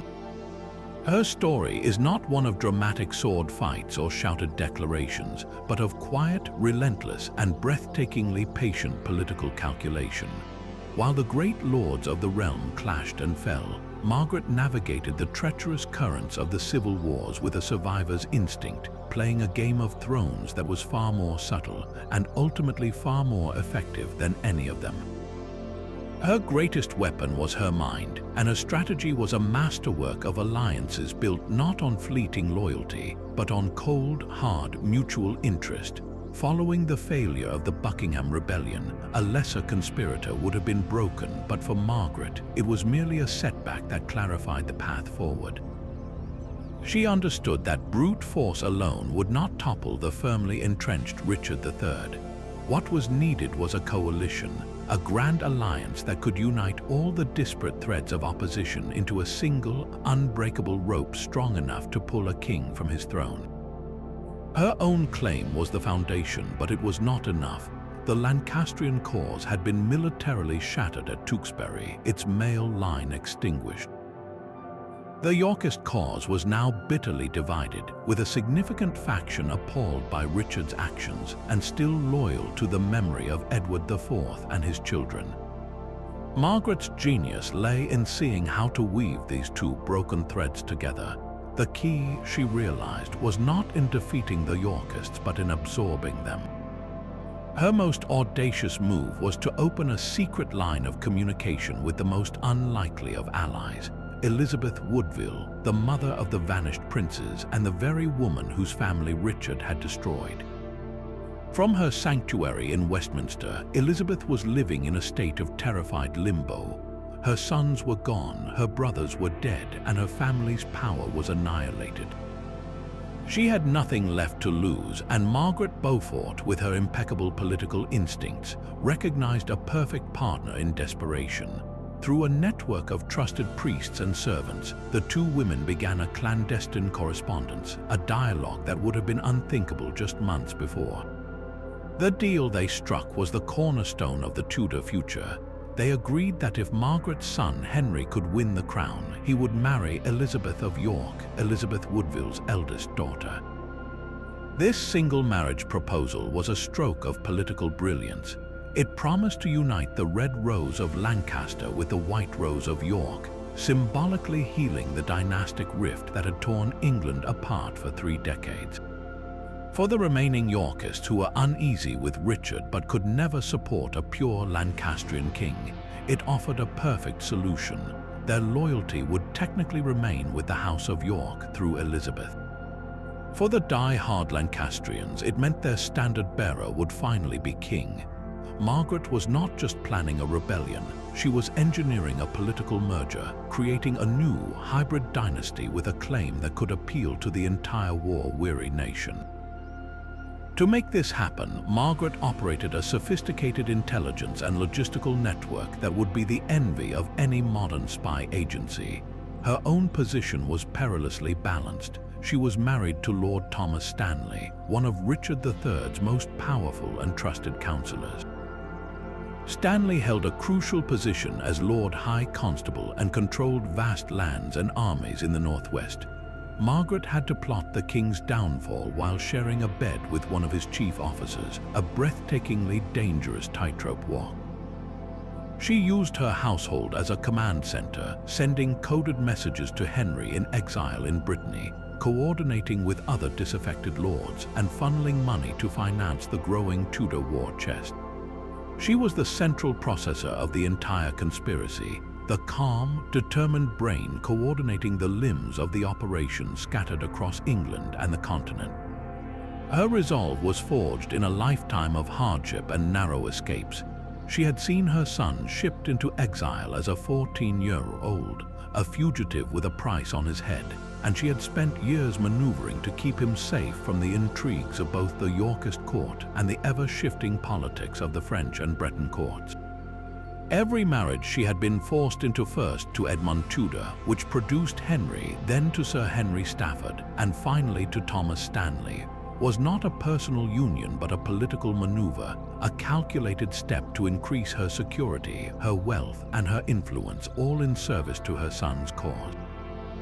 While kings and earls fought for the crown they could see, Margaret Beaufort fought for a throne that existed only in her unwavering vision, a testament to a mother's ambition that was so vast, so patient, and so ruthlessly executed that it would ultimately reshape the map of British history.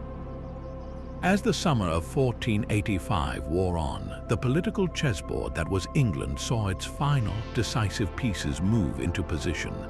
King Richard III, having crushed the Buckingham Rebellion, was confident and firmly in control, his base of power rooted in the loyal north.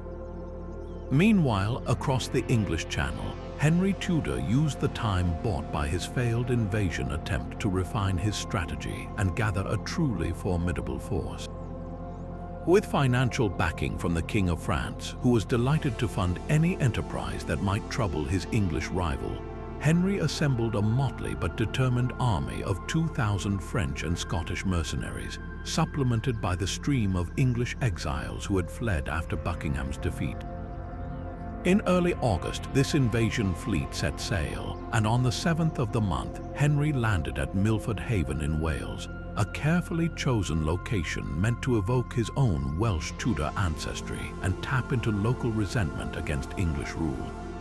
His march inland was not a dramatic, rapid assault, but a cautious political progression. He moved slowly, allowing his numbers to swell as Welsh chieftains and English gentry, disaffected with Richard's reign, trickled in to join his standard. His goal was not to win a battle through sheer force alone, but to present himself as a viable king, gathering momentum and legitimacy with every mile he advanced. King Richard, for his part, was initially unconcerned. He was a seasoned military commander, and he had spent the last 2 years consolidating his power. He trusted in the martial prowess of his northern levies and the loyalty of the great magnates, particularly the Stanley family. He moved his own substantial army to the Midlands, establishing a strong camp near the village of Market Bosworth in Leicestershire, perfectly positioned to block Henry's route from Wales towards London. The stage was now set for a confrontation that would not merely decide a battle, but would determine the very fate of a dynasty. The landscape itself would become a character in the drama. Richard deployed his forces along the crest of Ambion Hill, a commanding position with clear lines of sight and a marshy plain known as the Redmoor stretching out before him. His army was larger and better equipped than Henry's, a formidable host of perhaps 10,000 men. On his right flank stood the powerful John Howard, Duke of Norfolk, with his seasoned troops. On the left was Henry Percy, the Earl of Northumberland, with a strong contingent of northern horsemen. And behind them all, holding the high ground, was Richard himself, surrounded by his elite household knights, the very best of his army. He had every reason to be confident. He held the superior position, commanded the larger force, and had the experience of a dozen campaigns. Across the plain, Henry Tudor's much smaller army took up its position, looking vulnerable and exposed. His only experienced commander was the Earl of Oxford, a veteran of Barnet and Tewkesbury, who arranged the Tudor forces in a tight, defensive formation to withstand the expected charge downhill from Richard's lines. But the true key to the battle, the great and terrible unknown, was positioned on a ridge to the south, watching and waiting. This was the army of the Stanley brothers, Lord Thomas Stanley and his brother Sir William. They commanded a private force of at least 4,000 men, a third army on the field that was utterly uncommitted. They were the ghost in the machine, the sword of Damocles hanging over both commanders, and their allegiance would decide the day. The tension in the Stanley camp was a microcosm of the entire War of the Roses. Lord Thomas Stanley was one of the most powerful men in England, a master of survival who had served the House of Lancaster, then the House of York, and now found himself balanced precariously between the two. He was married to Margaret Beaufort, Henry Tudor's mother, a fact that bound him by marriage to the challenger. Yet he also held high office under King Richard, who trusted him enough to have made him Lord High Constable. To ensure this trust was not misplaced, Richard had taken something of a hostage. Before the battle, he had seized Thomas Stanley's eldest son and heir, Lord Strange, and threatened to execute him if Stanley betrayed him. It was a classic medieval insurance policy. As the two main armies deployed, a series of frantic, last-minute parleys unfolded. Richard sent a final, furious demand to Thomas Stanley to join the royal army immediately. Stanley's reply was a masterpiece of political evasion. He stated he was still mobilizing his troops and would join the king shortly. He was, in effect, stalling for time, waiting to see which way the wind of battle would blow. Henry Tudor, for his part, also rode out to meet his stepfather, Thomas Stanley, to plead for his support. Stanley's response to Henry was equally non-committal, but it was likely more encouraging. He reportedly told Henry to deploy his army and that he would come to his aid in due course.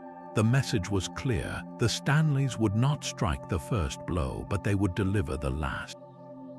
They had positioned their forces perfectly to intervene on either side, and they were waiting for the perfect moment to commit, an act of cold, calculated opportunism that made them the ultimate arbiters of England's future.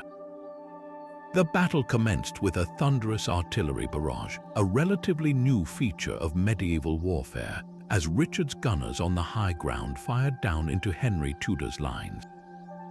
Then the professional corps of Richard's army under the Duke of Norfolk began its advance down Ambion Hill, crashing into the Tudor vanguard led by the Earl of Oxford.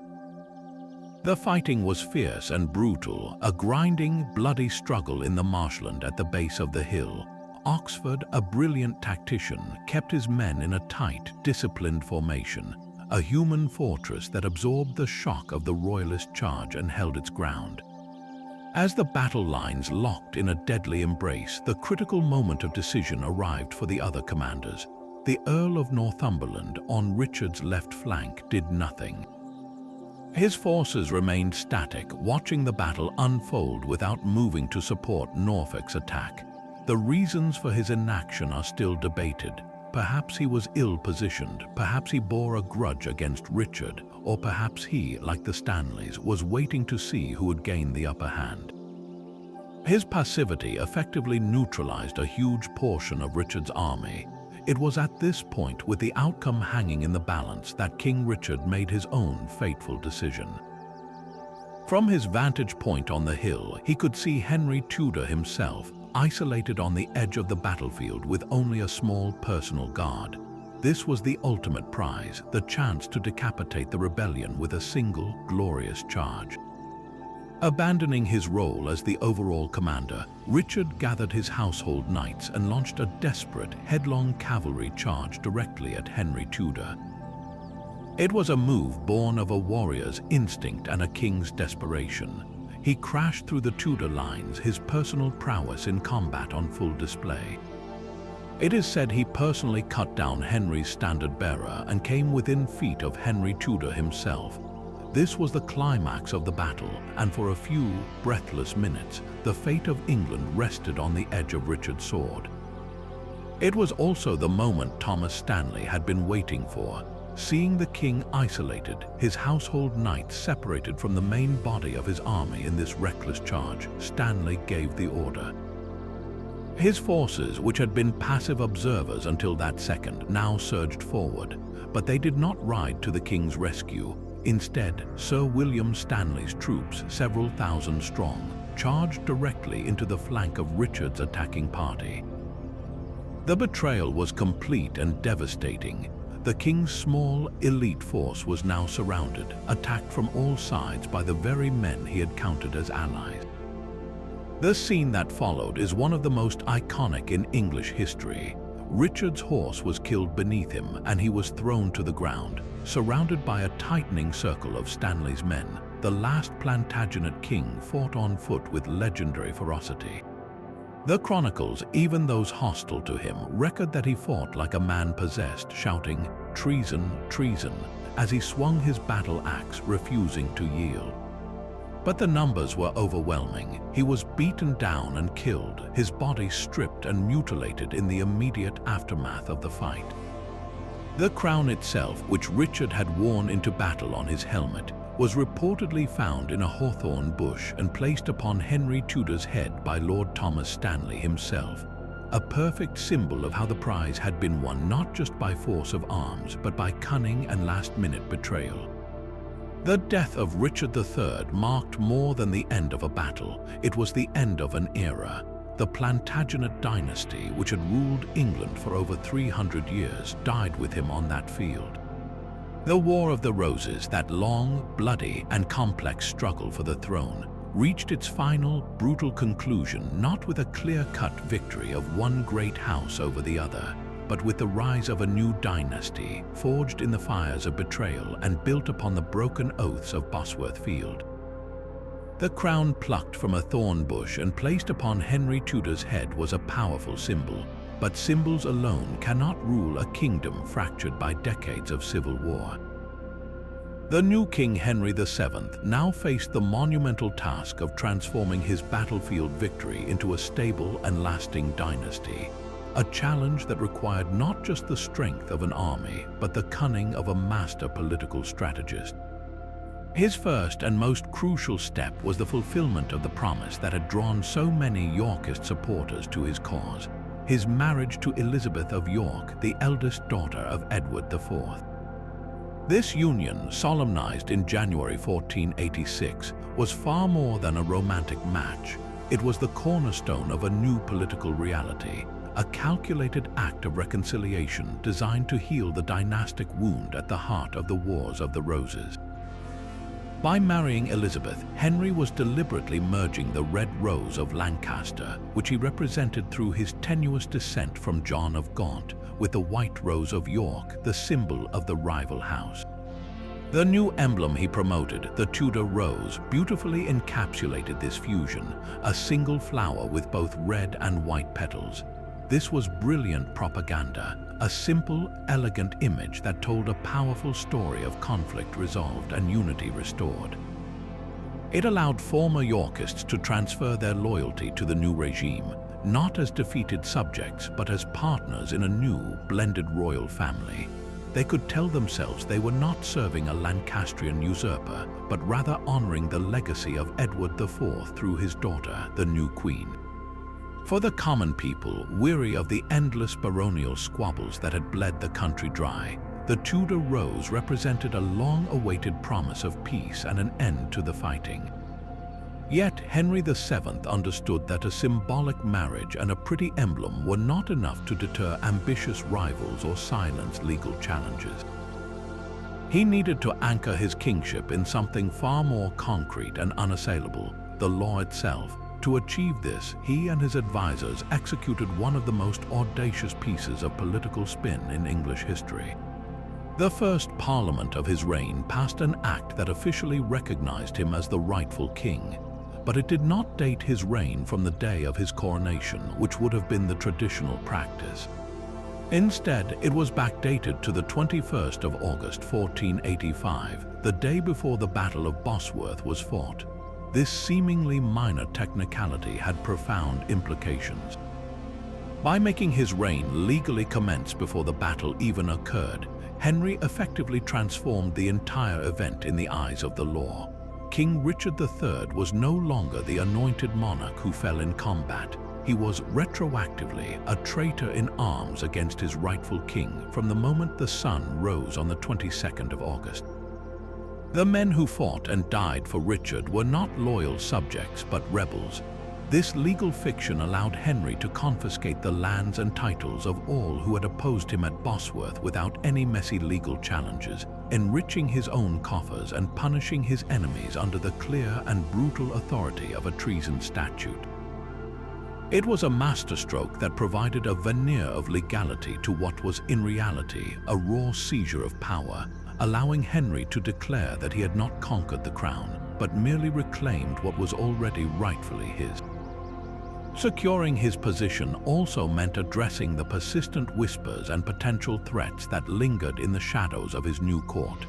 The most dangerous of these was the unresolved mystery of the princes in the Tower.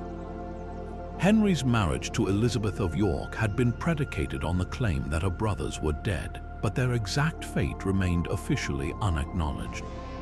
To publicly investigate their disappearance would have been to open a Pandora's box of accusation and blame, potentially implicating his own key supporters or even raising uncomfortable questions about his predecessor's actions. Instead, Henry chose a path of strategic silence. He never formally accused Richard III of the murder, but he allowed the widespread belief to solidify and become the accepted narrative. At the same time, he moved to neutralize any other potential Yorkist claimants. The most significant of these was Edward, Earl of Warwick, the 10-year-old son of Richard III's elder brother, the Duke of Clarence. This boy had a claim to the throne that was, by the strict laws of inheritance, arguably stronger than Henry's own. Recognizing the boy as a perpetual magnet for rebellion, Henry did not have him killed, but had him placed in secure custody within the Tower of London, where he lived out his life in comfortable but firm imprisonment, a living ghost removed from the political chessboard. This combination of decisive action against rivals and deliberate silence on past crimes allowed Henry to project an image of firm, lawful authority while carefully managing the dangerous legacies of the previous regime. The ultimate test of Henry's political engineering, however, came not from the ghosts of the past, but from living, breathing impostors who exploited the lingering uncertainties of the post-war period. The most famous of these was a young man named Perkin Warbeck, a Fleming of humble origins who from 1491 to 1497 claimed to be Richard, Duke of York, the younger of the two vanished princes. He asserted that he had somehow escaped the tower and survived in hiding. Warbeck's story was fantastical, but it was embraced by several European rulers who were eager to undermine the Tudor king, and he even managed to land in England with a small army, sparking a brief rebellion. Henry's response to this crisis demonstrated his cool, methodical approach to securing his dynasty. He did not panic. Instead, he used a combination of diplomatic pressure, military force, and most importantly, a relentless public relations campaign to discredit the pretender. Henry's agents spread detailed information about Warbeck's true, lowly birth, painting him as a puppet of foreign powers and a pawn in a cynical plot. When Warbeck was finally captured, Henry did not execute him immediately. He first extracted a full, public confession, which was then printed and distributed across the kingdom, using the relatively new technology of the printing press to ensure the official version of events reached a wide audience. This systematic dismantling of a rival claim showed a modern understanding of power. It was not enough to defeat an enemy on the battlefield. One had to also destroy their legitimacy in the court of public opinion. Through these multifaceted efforts, symbolic union, legal maneuvering, strategic imprisonment, and ruthless public relations, Henry VII did more than just win a war. He built the foundations of the Tudor state, transforming a crown won by betrayal into a throne that would endure for over a century, finally bringing the long, turbulent winter of the Wars of the Roses to a decisive and lasting close.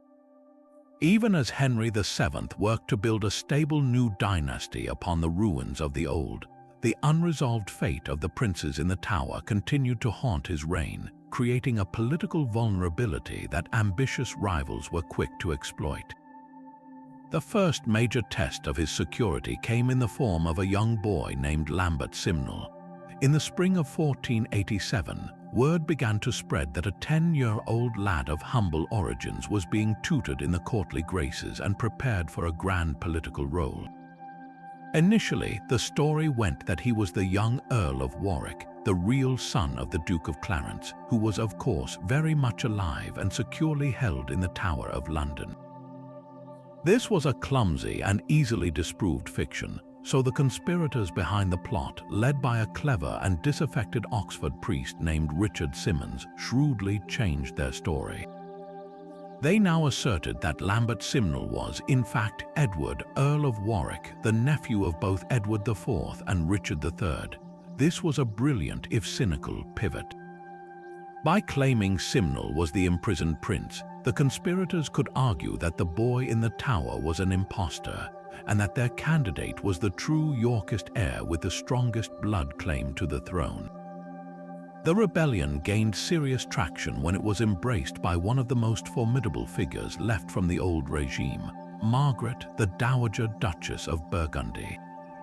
Margaret was the sister of Edward IV and Richard III, a woman of immense wealth, influence, and a burning, undying hatred for the Tudor king who had destroyed her family. From her court in the Netherlands, she became the great patron of all Yorkist pretenders, earning the nickname the Diabolical Duchess in Tudor propaganda. She provided Simnel's supporters with money, mercenary soldiers, and the priceless credibility of a Plantagenet princess endorsing his claim. The conspiracy culminated in a daring landing in Ireland, where Yorkist sympathies still ran deep, and Simnel was even crowned as King Edward VI in Dublin Cathedral. The rebellion was not a mere charade. It was a serious military threat, one that Henry VII had to confront head-on. At the Battle of Stoke Field in June 1487, the Royal Army met and crushed the rebel forces in what many historians consider the final, bloody echo of the Wars of the Roses. The real Earl of Warwick was paraded through the streets of London to prove he was still in custody, and the young Lambert Simnel, revealingly, was not executed. Henry, displaying a keen political instinct, recognized the boy was merely a pawn. He was put to work in the royal kitchens as a spit-turner, a living demonstration of the king's mercy and the ultimate humiliation of the plot against him. Yet, no sooner had the embers of Simnel's rebellion cooled than a far more dangerous and enigmatic challenger emerged from the shadows of Europe, a pretender whose story was so compelling and so expertly woven that it would bedevil Henry for nearly a decade. His name was Perkin Warbeck, and his claim was the stuff of political nightmare for the Tudors. He declared he was Richard, Duke of York, the younger of the two princes, miraculously escaped from the Tower. Warbeck was no common peasant boy. He was a handsome, well-spoken and charismatic young man who carried himself with a regal bearing that made his story disturbingly plausible to many. According to his own later confession, he was the son of a boatman from the French town of Tournai who had traveled widely as a servant to various merchants. It was in the bustling, cosmopolitan city of Cork, Ireland, in 1491, that he was first mistaken for a royal personage, possibly the Earl of Warwick. Seizing the opportunity, or perhaps being seized by it, he and his growing circle of supporters crafted a far more potent identity. He now claimed that he was the rightful Duke of York, spared from his uncle's assassins by a compassionate guard who had smuggled him out of England to live in secret exile across Europe. The narrative he presented was intricately detailed, describing a childhood hidden in the shadows, a youth spent moving between friendly courts, all while waiting for the right moment to reclaim his stolen inheritance. The evidence for and against Warbeck's claim has been debated for centuries, creating a historical mystery almost as tantalizing as the disappearance of the princes themselves. Those who believed him pointed to his undeniable courtly demeanor. He spoke multiple languages, understood the nuances of royal protocol, and carried himself with an air of innate authority that seemed impossible to fake. How could a mere merchant servant from Flanders possess such natural grace? His story also gained powerful international backing. Just as with Simnel, Margaret of Burgundy threw her full support behind him, but this time with even greater fervor. Upon meeting him, she famously declared that she recognized him as her nephew, and she welcomed him to her court as the White Rose of York. This endorsement was critical. It gave his claim a seal of familial authenticity that money alone could not buy. Furthermore, his cause was taken up by a succession of European monarchs who saw him as a perfect tool to harass and destabilize Henry VII. King Charles VIII of France initially received him with royal honors, and later the Holy Roman Emperor Maximilian I treated him as the true King of England, even signing a treaty with him. This level of sustained international recognition suggests that these shrewd and calculating rulers, with their own sophisticated intelligence networks, found his story credible enough to be a worthwhile political investment. The case against Warbeck, however, is equally powerful, and it ultimately proved decisive. Henry VII, a master of information warfare, worked tirelessly to discredit him. The king's agents spread detailed accounts of Warbeck's true parentage and humble origins, providing names, dates, and locations. The most damning evidence, of course, came from Warbeck himself after his final capture. Under duress, he produced a long and detailed confession, a document that reads like a picaresque adventure novel. In it, he recounted his true life story, from his childhood in Tournai to his fateful trip to Ireland, and he laid out exactly how he was coached and manipulated by his Yorkist handlers to play the part of a prince. While a confession extracted from a prisoner is never entirely reliable, the sheer specificity of the details about his early life carries a ring of truth that his grand royal narrative often lacked. From a logical standpoint, the survival of a prince would have required a conspiracy of silence of immense proportions, one that somehow remained perfectly hidden for years only to conveniently surface when it suited the political needs of England's enemies.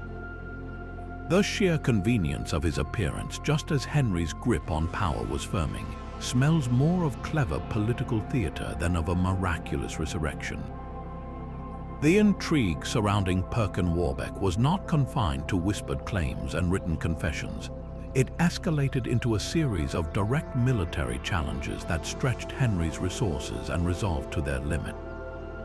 With the backing of Emperor Maximilian, Warbeck attempted an invasion of England in 1495, a poorly executed affair that quickly fizzled. Undeterred, he tried again in 1497, this time landing in Cornwall and capitalizing on local grievances against Tudor taxation. He managed to gather a rebel army of several thousand men and even laid siege to the city of Exeter before the royal army forced him to flee.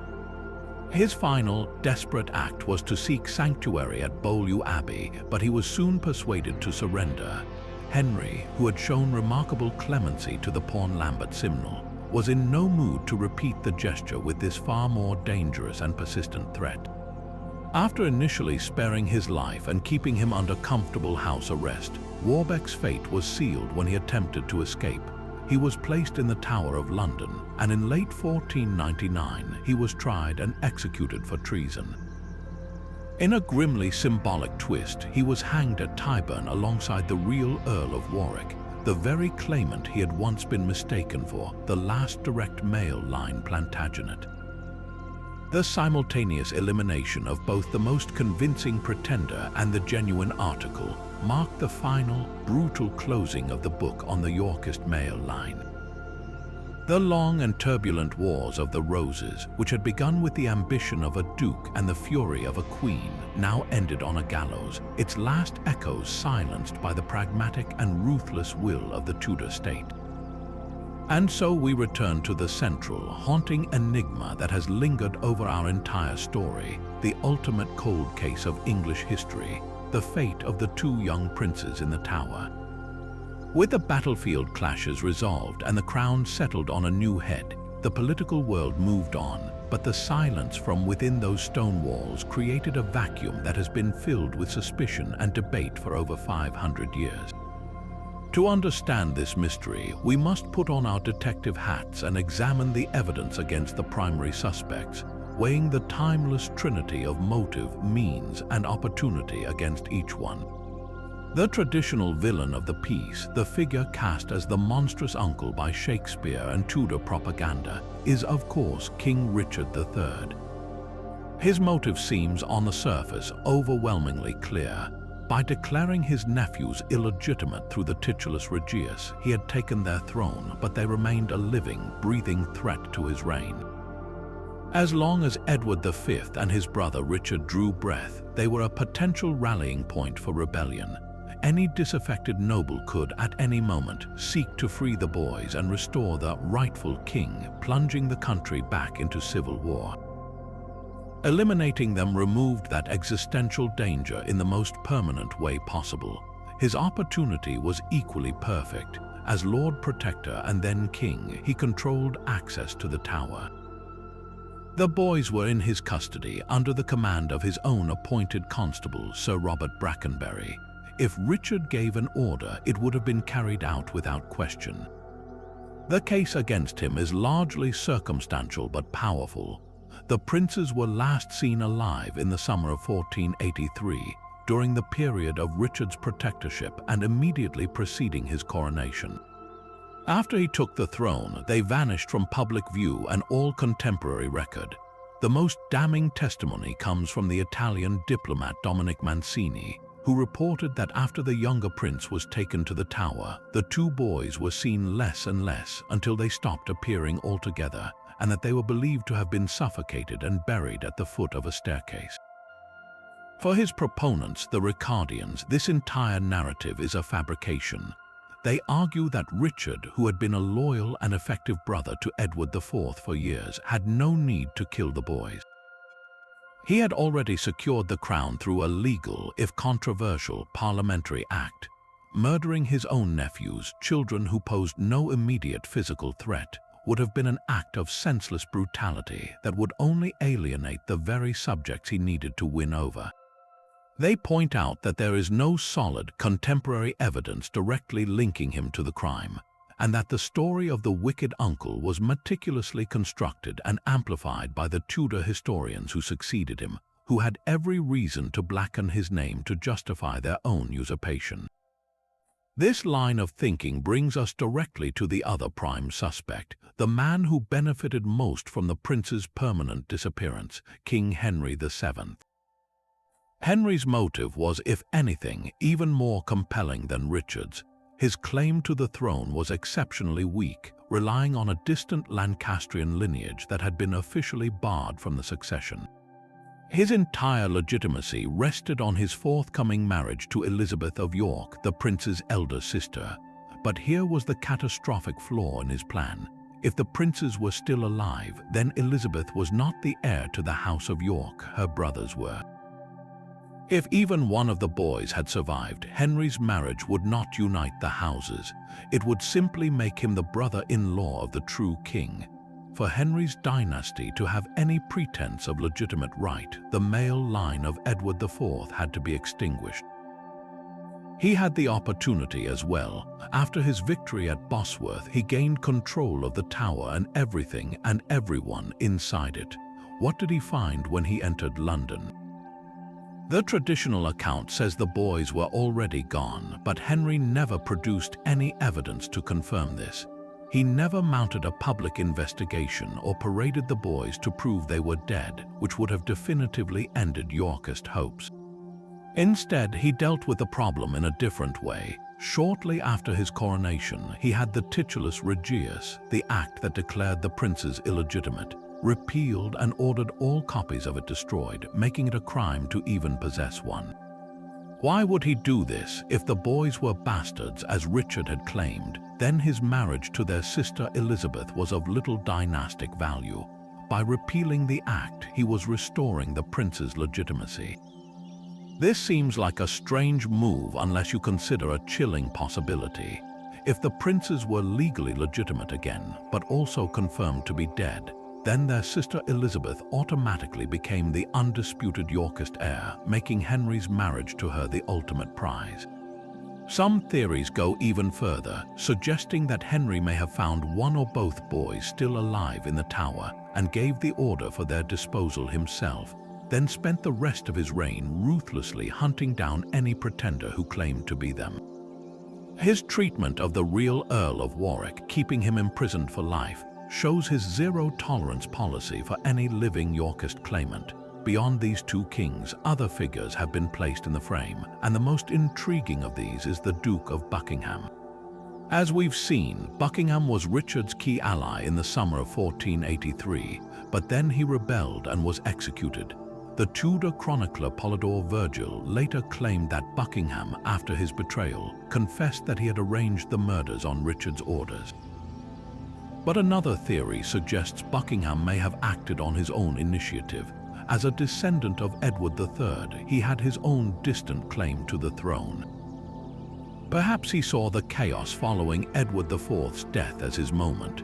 By eliminating the princes without Richard's knowledge, he could have discredited the king, portraying him as a child killer to justify his own rebellion and clear his own path to the crown. This theory paints Buckingham as a master manipulator, trying to play all sides against each other in a dizzying gamble for power. However, the means and opportunity for him to carry out such an act without Richard's complicity are highly questionable. He did not control the tower or its staff, making a clandestine double murder and disposal of the bodies an enormous logistical challenge. So where does this leave us? The evidence is a tangled web of circumstantial clues, political motives, and propaganda crafted by the winners. There is no smoking gun, no deathbed confession from the period. The discovery of two small skeletons under a staircase in the tower in the 17th century, while suggestive, cannot be conclusively proven to be the princes. Ultimately, the mystery endures because it forces us to confront the brutal logic of power in this era. In the zero-sum game of the medieval throne, a living rival claimant was a death sentence for any king's security. Whether the order came from Richard to secure his stolen crown, from Henry to cement his new dynasty, or from a third party seeking to exploit the situation, the tragic fate of the two boys was, in a grim sense, almost inevitable. They were the ultimate pawns in a game they never chose to play, and their silent disappearance remains the most poignant and unresolved echo of a conflict where family, duty, and ambition collided with devastating consequences. With King Richard III dead on the field at Bosworth and his dynasty extinguished, the battle for England's future was over, but a new, equally consequential war was just beginning: the war for the past.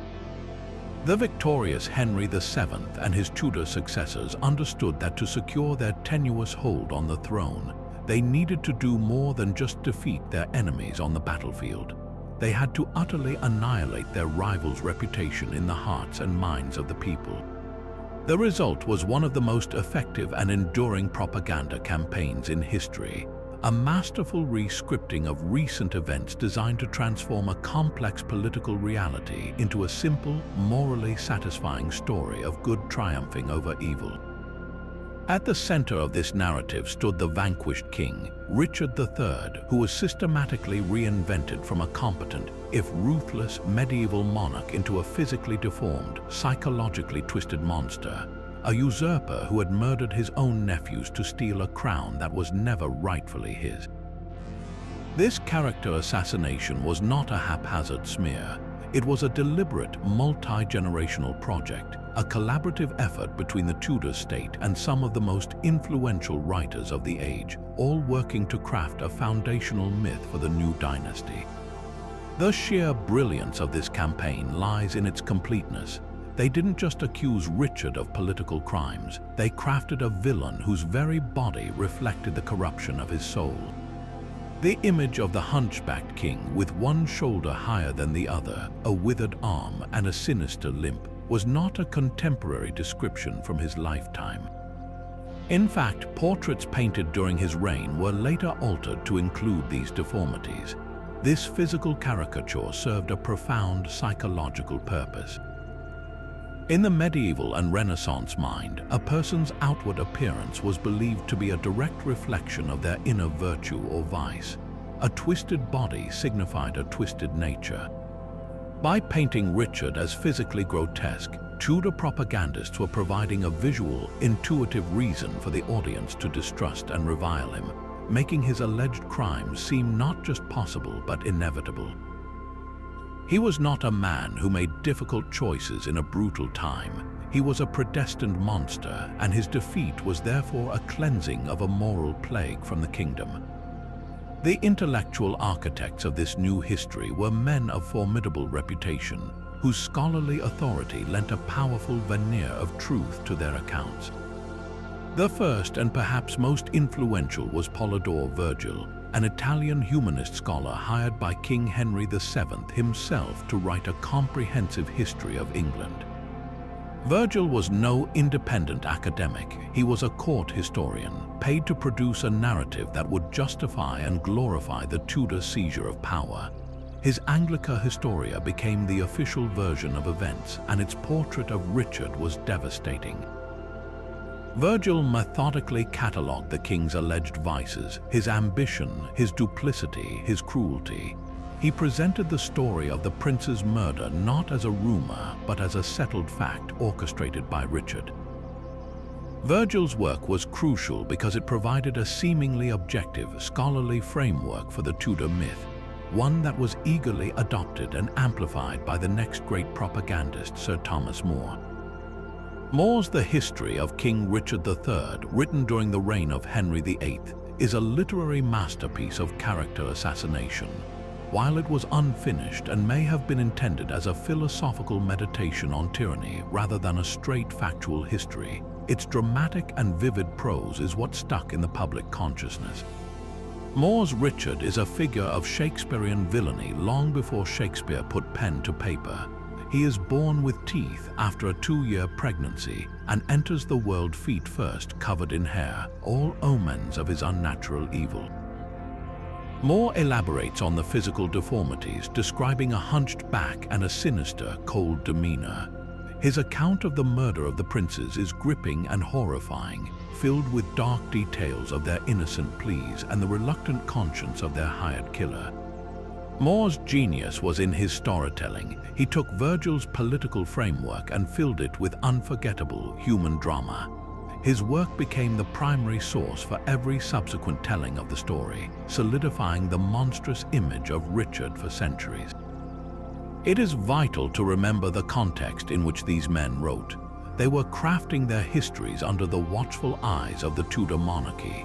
To question the official narrative, to suggest that Richard might have been a capable administrator or that the fate of the princes was uncertain, would have been politically dangerous if not treasonous. The facts as they knew them had become malleable tools of power, and the winning side was vigorously reshaping them to fit a new, politically useful truth. The ultimate popularizer of the Tudor myth, the man who etched it permanently into the cultural DNA of the English-speaking world, was of course William Shakespeare. Writing during the reign of Queen Elizabeth I, the granddaughter of Henry VII, Shakespeare took the raw material provided by Moore and Virgil and transformed it into one of the most compelling villains in all of literature. His play Richard III is not a history lesson. It is a psychological thriller, and its protagonist is a charismatic, mesmerizing, and utterly ruthless monster. The play opens with one of the most famous soliloquies in the English language, with Richard declaring, "Now is the winter of our discontent made glorious summer by this son of York." But this is not a celebration. It is the confession of a man alienated and embittered by his own physicality, a man who, because he cannot prove a lover, is determined to prove a villain. Shakespeare leans fully into the Tudor physical caricature, having Richard describe himself as cheated of feature by dissembling nature, deformed, unfinished, sent before my time into this breathing world scarce half made up. This self-aware deformity becomes the engine of his malice. Throughout the play, Richard is a master manipulator, gleefully confessing his schemes directly to the audience. He orchestrates the downfall of his brother Clarence, manipulates the grieving Lady Anne into marrying him, and executes his former allies Hastings and Buckingham with chilling nonchalance. The murder of the princes is the play's emotional and moral climax, the ultimate act of depravity that seals his damnation. Shakespeare's genius was to make this Tudor propaganda wildly entertaining. Audiences didn't feel they were being fed a political line. They were gripped by the story of a brilliant, evil man getting his comeuppance. The play was a smash hit, and its version of events became, for most people, the only version. The real, historical Richard was completely erased, replaced by the scheming hunchback who haunted the dreams of generations. This was the final, triumphant step in the Tudor project. The political narrative had been successfully translated into popular culture, becoming not just accepted history, but a foundational national story. This centuries-long campaign raises a profound and unsettling question for anyone who loves history. How much of what we accept as fact is merely the story told by the winners? The Tudors did not just win a battle, they won the narrative. For over 400 years, their version of Richard III went largely unchallenged. It was only in the centuries that followed, as documents were re-examined and biases were questioned, that a counter-movement began to emerge.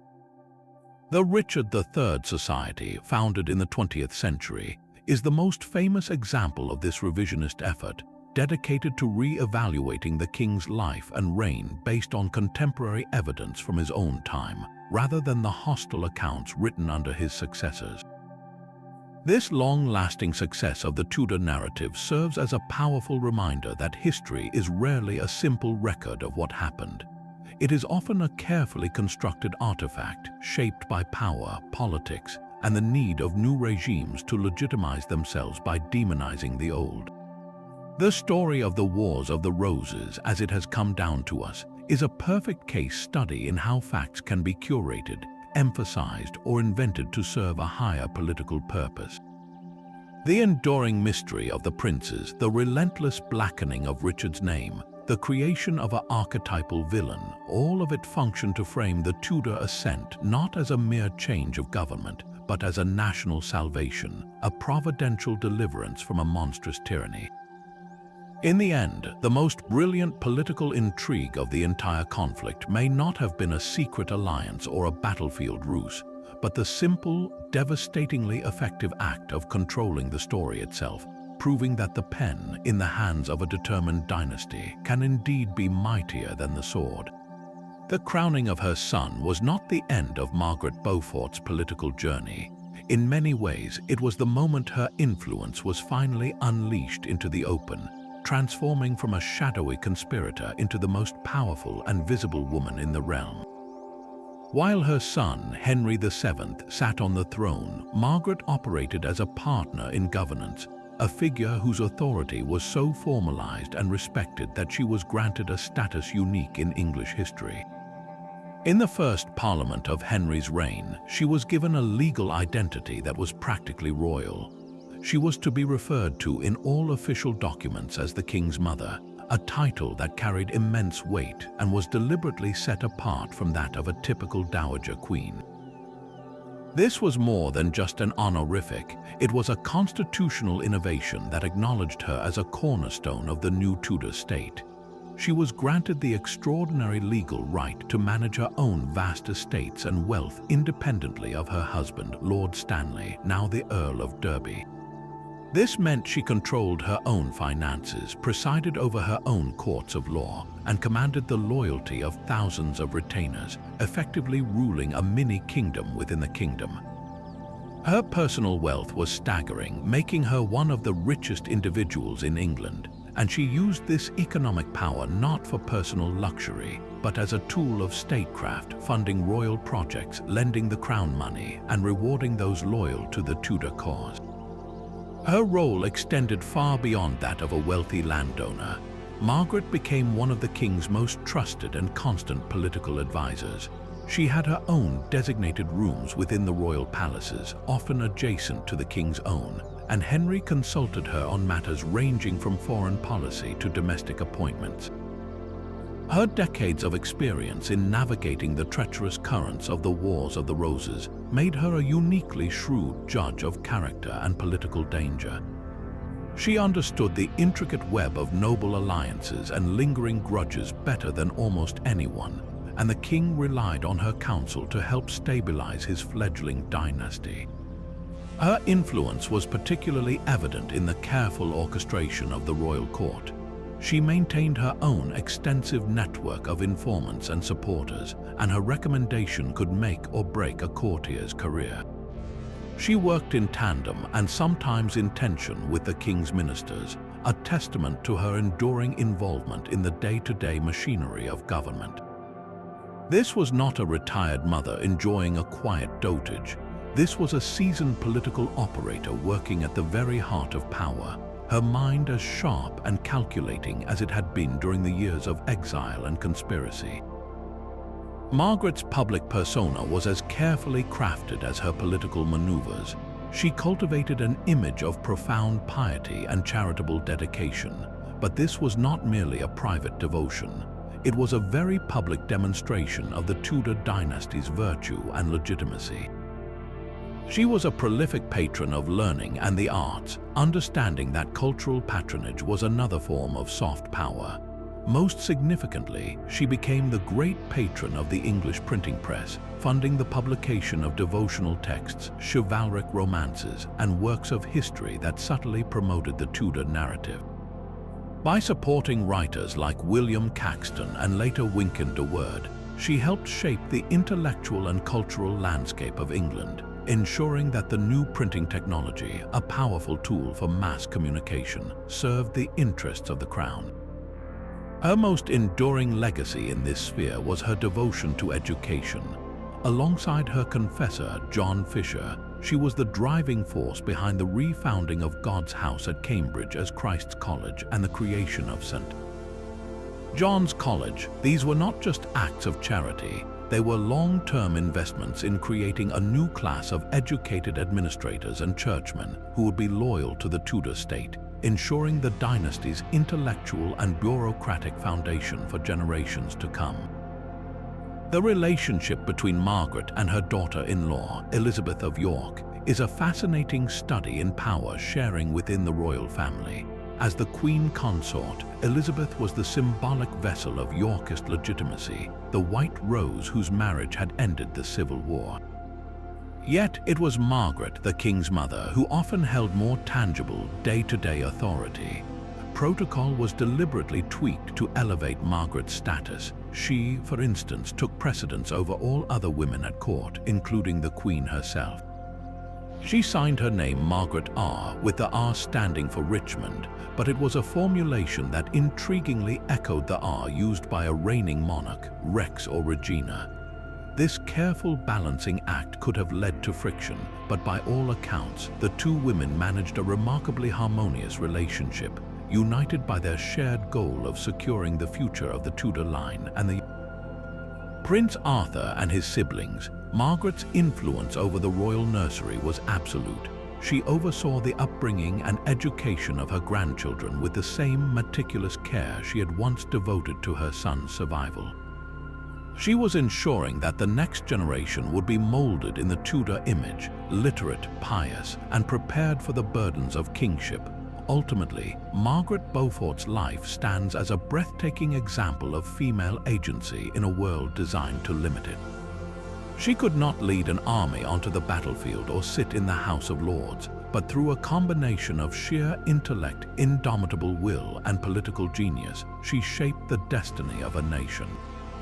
She mastered every role available to her, the devoted mother, the loyal wife, the pious benefactor, and used them all as instruments of her overarching ambition. From a 13-year-old widow to a fugitive mother plotting in exile, and finally to the king's mother ruling at the center of power, her journey was one of constant calculation and resilience. When she died in 1409, just 2 months after the death of her beloved son King Henry VII, she left behind a transformed England. The Wars of the Roses were a memory, and the Tudor dynasty, her life's work, was firmly entrenched. Her legacy was not just in the colleges she founded or the wealth she accumulated, but in the very fact of the Tudor century, a period of monumental change that she, more than any other single individual, had willed into being through 5 decades of unwavering determination. With the sudden death of King Edward IV, the glittering world the Woodvilles had so carefully constructed shattered in an instant. The family that had risen from provincial gentry to the very pinnacle of power found themselves in a terrifyingly precarious position. Their protector, the king, was gone, and their primary asset, the 12-year-old Edward V, was now a prize to be controlled, not a ruler to be obeyed. The Queen Dowager, Elizabeth Woodville, understood the danger immediately. The old nobility, led by the king's own brother, Richard of Gloucester, had long resented the Woodville ascent, viewing them as greedy upstarts who had monopolized the king's favor. The stage was set for a brutal confrontation, and the Woodvilles, for all their political connections and marital alliances, were about to discover the stark difference between influence in a time of peace and survival in a time of crisis. Their initial move was one of confident authority. From the royal court at Westminster, they prepared to crown the young king with all due speed, a move that would cement their control as the power behind the throne for the foreseeable future. Anthony Woodville, the Queen's cultured and chivalrous brother, who had been serving as the young king's guardian in Ludlow, began the journey to London with his royal charge. Accompanying them was the Queen's son from her first marriage, Sir Richard Grey. They were moving with the full confidence of a family that believed it held all the winning cards. But waiting for them in the capital was a player who understood the game far better. A man who saw their haste not as a necessary coronation, but as a blatant power grab. Richard, Duke of Gloucester, responded with a chilling and decisive strike. The meeting at Stony Stratford was not a negotiation. It was an ambush disguised as a polite rendezvous. With smooth words and calculated courtesy, Gloucester greeted his nephew the king. Then, the following morning, he dropped all pretense. he accused Anthony Woodville and Richard Grey of plotting to seize control of the government and isolate the young king from his true Yorkist blood relatives. The charges were a masterful piece of political theatre, playing directly into the widespread resentment against the family. There was no trial, no chance for defense. Anthony Woodville, the respected Earl Rivers, a man known across Europe for his piety and learning, and the young Richard Grey were immediately placed under arrest. For Elizabeth Woodville, hearing this news in the sanctuary of Westminster, the message was horrifyingly clear. The king was now in the hands of his uncle, and her family's enemies were now in charge. The protector had become the predator. The fall, when it came, was swift and merciless. Richard, Duke of Gloucester, now acting as Lord Protector, moved with ruthless efficiency to dismantle the entire Woodville power structure. Without the king's favor to shield them, the family was utterly vulnerable. The first to pay the ultimate price were the two men seized at Stony Stratford. On the orders of Richard, now just weeks away from claiming the crown for himself, Anthony Woodville and Richard Grey were executed at Pontefract Castle. The killing of Anthony, in particular, sent a shockwave through the realm. This was not some obscure courtier. He was a celebrated figure, a tournament champion, a patron of the new printing press who had commissioned one of the first books printed in England. His death was a stark declaration that the old rules of chivalry and noble privilege were suspended. This was a purge. The remaining Woodville men were stripped of their titles and offices, their hard-won lands confiscated and handed out to Richard's loyal northern supporters. The family was politically decapitated, its wealth and influence evaporating overnight. For Elizabeth Woodville, watching from the sanctuary of Westminster Abbey where she had fled with her other children, the world had collapsed. In a matter of months, she had gone from being the most powerful woman in England to a terrified fugitive in holy sanctuary. Her brothers dead, her son the king deposed and imprisoned in the Tower alongside his younger brother, and her family's name disgraced. The sanctuary provided physical safety, but it was a gilded cage, a place of limbo where she was cut off from the world of power, living in a state of constant fear and uncertainty, completely at the mercy of the man who had destroyed her family. The rise of Henry Tudor, however, offered a flicker of hope from the most unexpected of quarters. Elizabeth, in her desperation, made a breathtakingly pragmatic and cynical decision. She, the widow of the Yorkist king Edward IV, entered into a secret pact with Margaret Beaufort, the mother of the Lancastrian claimant Henry Tudor. The agreement was simple and world-changing. If Henry could defeat Richard III, he would marry Elizabeth's eldest daughter, also named Elizabeth of York. In one stroke, this marriage would unite the warring houses of Lancaster and York. For the Woodvilles, it was a path to restoration and, most importantly, survival. When Henry triumphed at Bosworth Field, the fortunes of the family shifted once again, though they would never return to the dizzying heights of Edward IV's reign. The new Tudor king was cautious. He welcomed many Woodville relatives back to court, restoring some lands and titles, but he kept them on a tight leash, wary of creating another overmighty family. The most poignant symbol of this new, subdued era was the final chapter of Elizabeth Woodville's own life. After playing a visible role in the early Tudor court, particularly at the coronation of her daughter as queen, she largely withdrew from public life. In 1487, she retired to Bermondsey Abbey, a respectable religious house on the south bank of the Thames. The reasons for her retirement are still debated.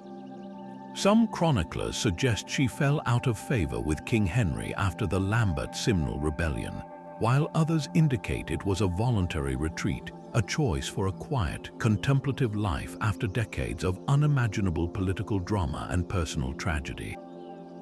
There she lived on a modest pension from the king, a far cry from the lavish wealth she had once commanded. She died in 1492 and was buried at St. George's Chapel in Windsor beside her husband, King Edward IV, a final, quiet reconciliation in death that had been so impossible in life. the Woodville story in its entirety is a powerful microcosm of the Wars of the Roses. It embodies the era's terrifying volatility, the dizzying ascent from obscurity to the pinnacle of power, the brutal and sudden fall engineered by a single ruthless opponent, and the final, cautious rehabilitation under a new regime that valued their bloodline but feared their ambition. They were not the heroes or the villains of the piece, but survivors, a family who learned that in the deadly Game of Thrones, the greatest victory was sometimes simply enduring to see the next dawn. For centuries, the physical reality of King Richard III was lost to history, buried beneath the weight of Shakespeare's hunchbacked monster and Tudor propaganda. He existed only in texts and portraits, a figure of literary imagination rather than flesh and blood. Then, in the late summer of 2012, in one of the most astonishing archaeological moments of the modern era, a team from the University of Leicester began digging in a most unassuming location, a city council car park in the city of Leicester. The project was a long shot, an attempt to locate the site of the lost Greyfriars Church, where historical records suggested the king had been hastily buried after the Battle of Bosworth. The team, led by archaeologist Richard Buckley, knew the odds were stacked against them.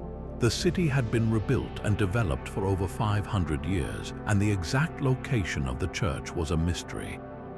Yet, on the very first day of the dig, they uncovered something remarkable: human leg bones. As they carefully excavated further, a skeleton began to emerge, and its features were immediately telling.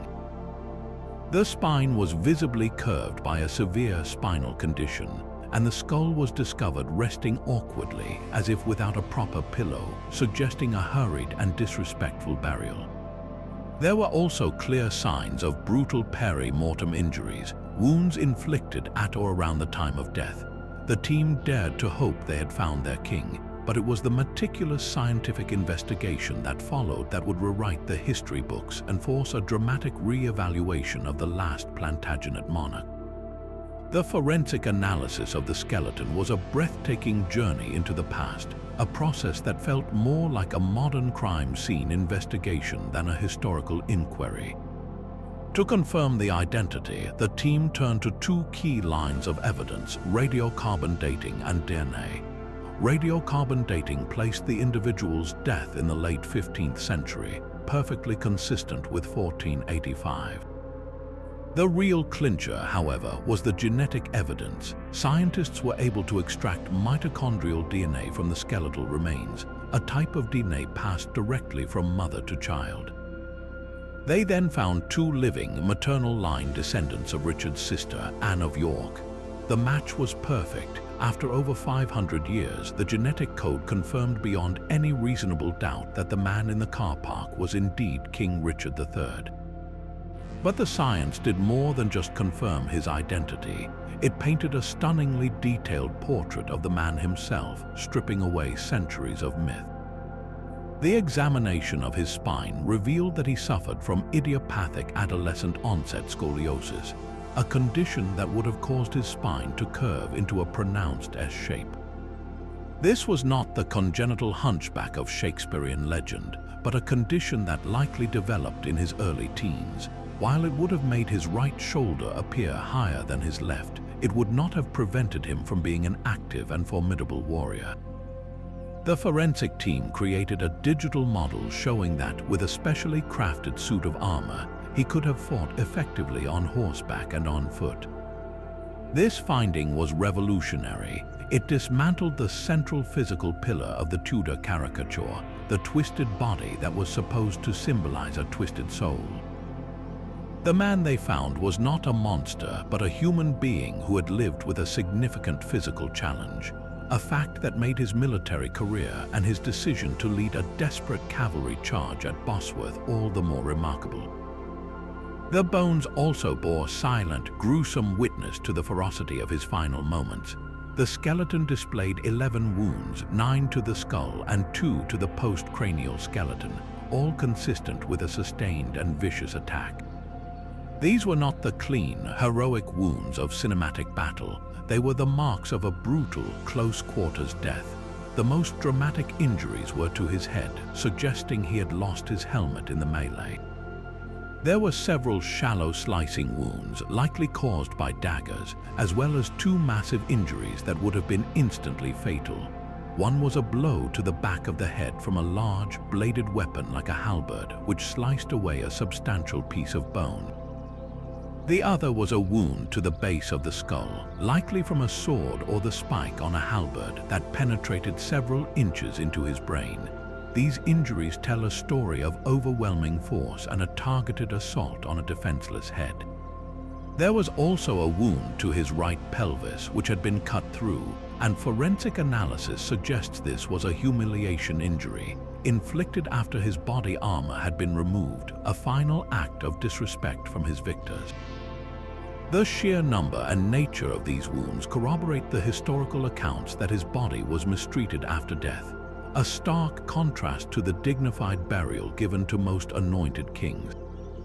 This forensic evidence transformed Richard from a two-dimensional villain into a tragic, historical figure who met a violently undignified end, lending a new, somber gravity to the final moments of the Wars of the Roses. The discovery and analysis forced an immediate and profound historical reckoning. For the first time, historians and the public were confronted with tangible, scientific data that directly contradicted a narrative that had been accepted as fact for half a millennium. The scoliosis was real, but it was not the monstrous deformity of legend. This single finding forced a separation between the man, Richard III, and the myth, Richard the Monster. It prompted a wave of renewed scholarship, encouraging historians to re-examine the contemporary sources from his own reign, rather than relying solely on the politically motivated accounts written under the Tudors. These sources portray a capable and loyal administrator in the north of England, a man who was trusted by his brother, Edward IV, to govern a volatile region. This re-evaluation does not absolve him of the accusations that have defined his legacy, particularly the fate of the princes in the Tower. The discovery of his skeleton does not provide an answer to that mystery. What it does do, however, is complicate the picture, forcing us to see him as a complex individual operating within the ruthless political culture of his time, rather than as a preordained villain. The car park in Leicester yielded more than a skeleton. It delivered a powerful lesson on the fallibility of history and the enduring power of physical evidence to challenge even the most deeply entrenched stories. The king, once lost to myth and malice, was given back his humanity, and in doing so, added a deeply personal, tangible layer to the epic intrigue of the wars that consumed his life and sealed his fate. But the legacy of these wars extends far beyond the walls of the Tower or the fields of Bosworth. It has been actively shaped and amplified by storytellers, finding a powerful and enduring life in our popular culture, where the political maneuverings of 15th century England have been repackaged for audiences across the centuries. The single most influential figure in crafting the popular image of this period was not a historian, but a playwright working 100 years after the fact, William Shakespeare. His cycle of history plays, particularly the trio of Henry VI and the masterful Richard III, did more than any textbook ever could to cement a specific version of these events in the public imagination. Shakespeare wasn't aiming for academic accuracy. He was a dramatist in the employ of the Tudor Queen, Elizabeth I, the granddaughter of Henry VII. His plays were magnificent propaganda, thrilling entertainment designed to justify the Tudor dynasty's reign by painting their predecessors, especially Richard III, as monstrous usurpers.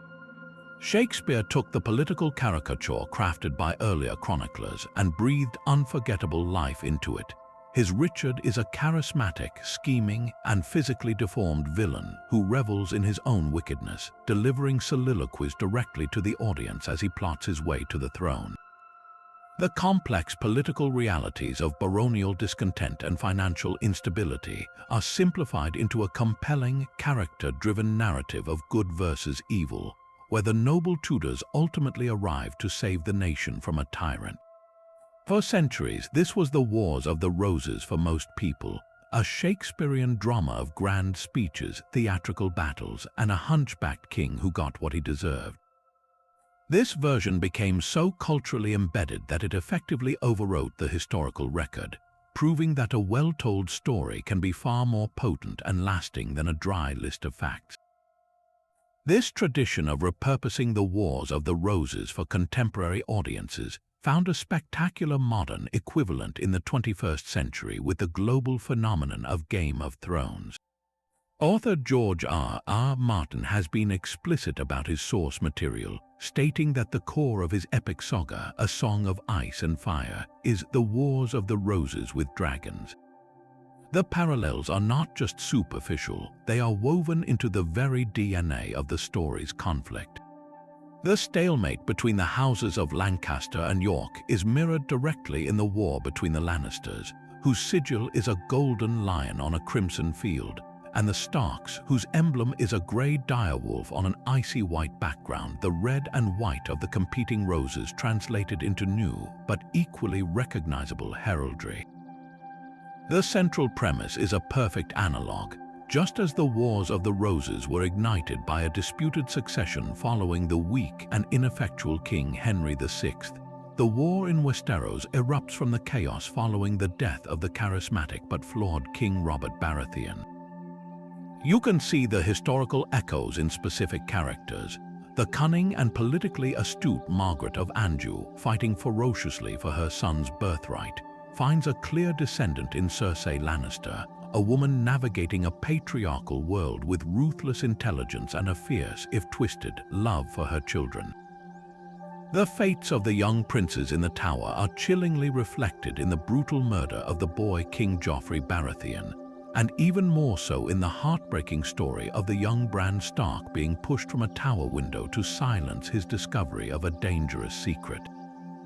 The entire sprawling conflict of the books and show the shifting alliances, the betrayals at weddings, the execution of noble lords, and the rise of unexpected claimants from exile, is a direct reflection of the unpredictable, morally ambiguous, and bloody nature of the 15th century English conflict. Martin took the historical template and expanded its scope, adding magical elements and a more expansive geography. But the foundational political intrigue, the very human drives of ambition, family loyalty, and vengeance are all drawn from the rich soil of this period. What both Shakespeare and Martin understood so brilliantly is that the Wars of the Roses provide an almost perfect framework for exploring the mechanics of power. These were not wars fought over grand ideological principles like democracy or freedom. They were brutal, personal struggles for control of the ultimate prize, the throne, driven by family honor, individual ambition, and the constant fear of betrayal. This creates a narrative environment ripe with dramatic tension, where a whispered conversation in a garden can be as consequential as a 1,000-strong army charging across a field. The historical record is filled with moments that feel like they were written for a screenplay. The audacious secret marriage of Edward IV, the shocking defection of the Kingmaker, the poignant image of the simple King Henry VI being led out of the Tower, confused and broken, only to be quietly murdered later. These events have a raw human drama that transcends their specific time and place. They allow us to explore timeless questions about the nature of leadership, the price of ambition, and the fragile line between loyalty and self-preservation. By connecting this history to a modern phenomenon like Game of Thrones, we make the past instantly accessible and relatable. A viewer who was gripped by the Red Wedding can better appreciate the shock and betrayal of the Duke of Clarence switching sides or the sudden violence of the council meeting where Lord Hastings was executed. It provides a familiar doorway into a complex historical period, allowing us to see these long-dead figures not as names in a dusty book, but as people making desperate, high-stakes decisions in a world where the rules could change in an instant.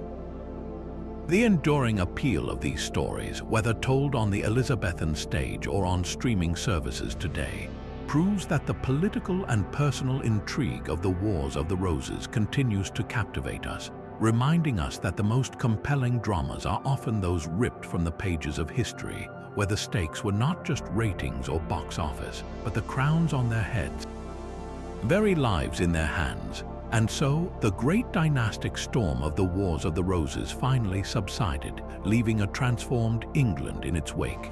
This was never merely a story of battles, of clashing swords on fields like Towton or Bosworth, as pivotal as those moments were. At its heart, this was a sprawling epic of political intrigue, a masterclass in the dark arts of power where betrayal was not an exception but a standard strategy. We witnessed the gut-wrenching treachery of the Kingmaker, Warwick, who turned against the very king he created, and the shocking defection of a brother, the Duke of Clarence, whose ambition overrode all familial bonds. We saw how a secret marriage, that of Edward IV to Elizabeth Woodville, could detonate the careful plans of the most powerful man in the kingdom, proving that the most intimate of decisions could reshape the destiny of nations. And we followed the brilliant, ruthless propaganda campaign waged by the Tudors, a centuries-long effort to paint Richard III as a monstrous usurper, demonstrating that controlling the narrative was often as important as winning the crown itself. Layer upon layer of these calculated moves created a world where loyalty was the most fragile of commodities, a currency that could be devalued overnight by a whispered promise or a better offer. This relentless pursuit of the throne exposed a chilling truth. In the high-stakes game of medieval kingship, principles were often the first casualty, and the line between statesman and schemer was vanishingly thin. The unresolved mysteries from this period continue to cast long shadows, compelling us to look closer and question the official story. The ultimate enigma, the fate of the princes in the Tower, remains history's most haunting cold case. Were they victims of their uncle Richard III's ruthless pragmatism, eliminated to secure a stolen throne? Or did the victorious Henry VII, finding them alive, give the order to erase the final obstacle to his own dynasty's legitimacy? The evidence is a tangled web of motive and circumstance, allowing for no easy verdict and ensuring that the debate will rage on for another 500 years. These unanswered questions are more than just historical puzzles. They are a testament to the opaque nature of power in an age without cameras or impartial witnesses, where the truth was often the first thing buried beneath the victor's triumphant story. They force us to confront the fact that history is not always a clear record of what happened, but rather a collection of stories, some told loudly and others silenced forever. Out of this chaotic struggle, a new England was forged. The feudal power of the great noble families, the very barons whose private armies had fueled the decades of conflict, was systematically broken. The Tudors, learning from the carnage, centralized authority like never before, weakening the aristocracy and strengthening the crown, laying the administrative groundwork for the powerful nation-state England would become. The conflict also fundamentally altered the relationship between the monarch and the people. The divine right of kings had been tested to its absolute limit, proven to be vulnerable to the ambition of a man with a stronger army and a compelling claim. This subtle shift in perception would echo down the centuries, eventually contributing to the tensions between crown and parliament that defined English history for generations to come. And from the ashes of the Plantagenets rose the Tudor dynasty itself, a new line of kings built on the brilliant, cynical merger of Lancaster and York. The Tudor rose was not just a symbol of unity, it was a piece of political genius, a brand that promised an end to the bleeding and the dawn of a new, stable era. The long, bloody winter was over, and the ambitious, turbulent, and glorious age of the Tudors was ready to begin. What are your thoughts on history's great unanswered questions? Who do you believe was ultimately responsible for the disappearance of the princes?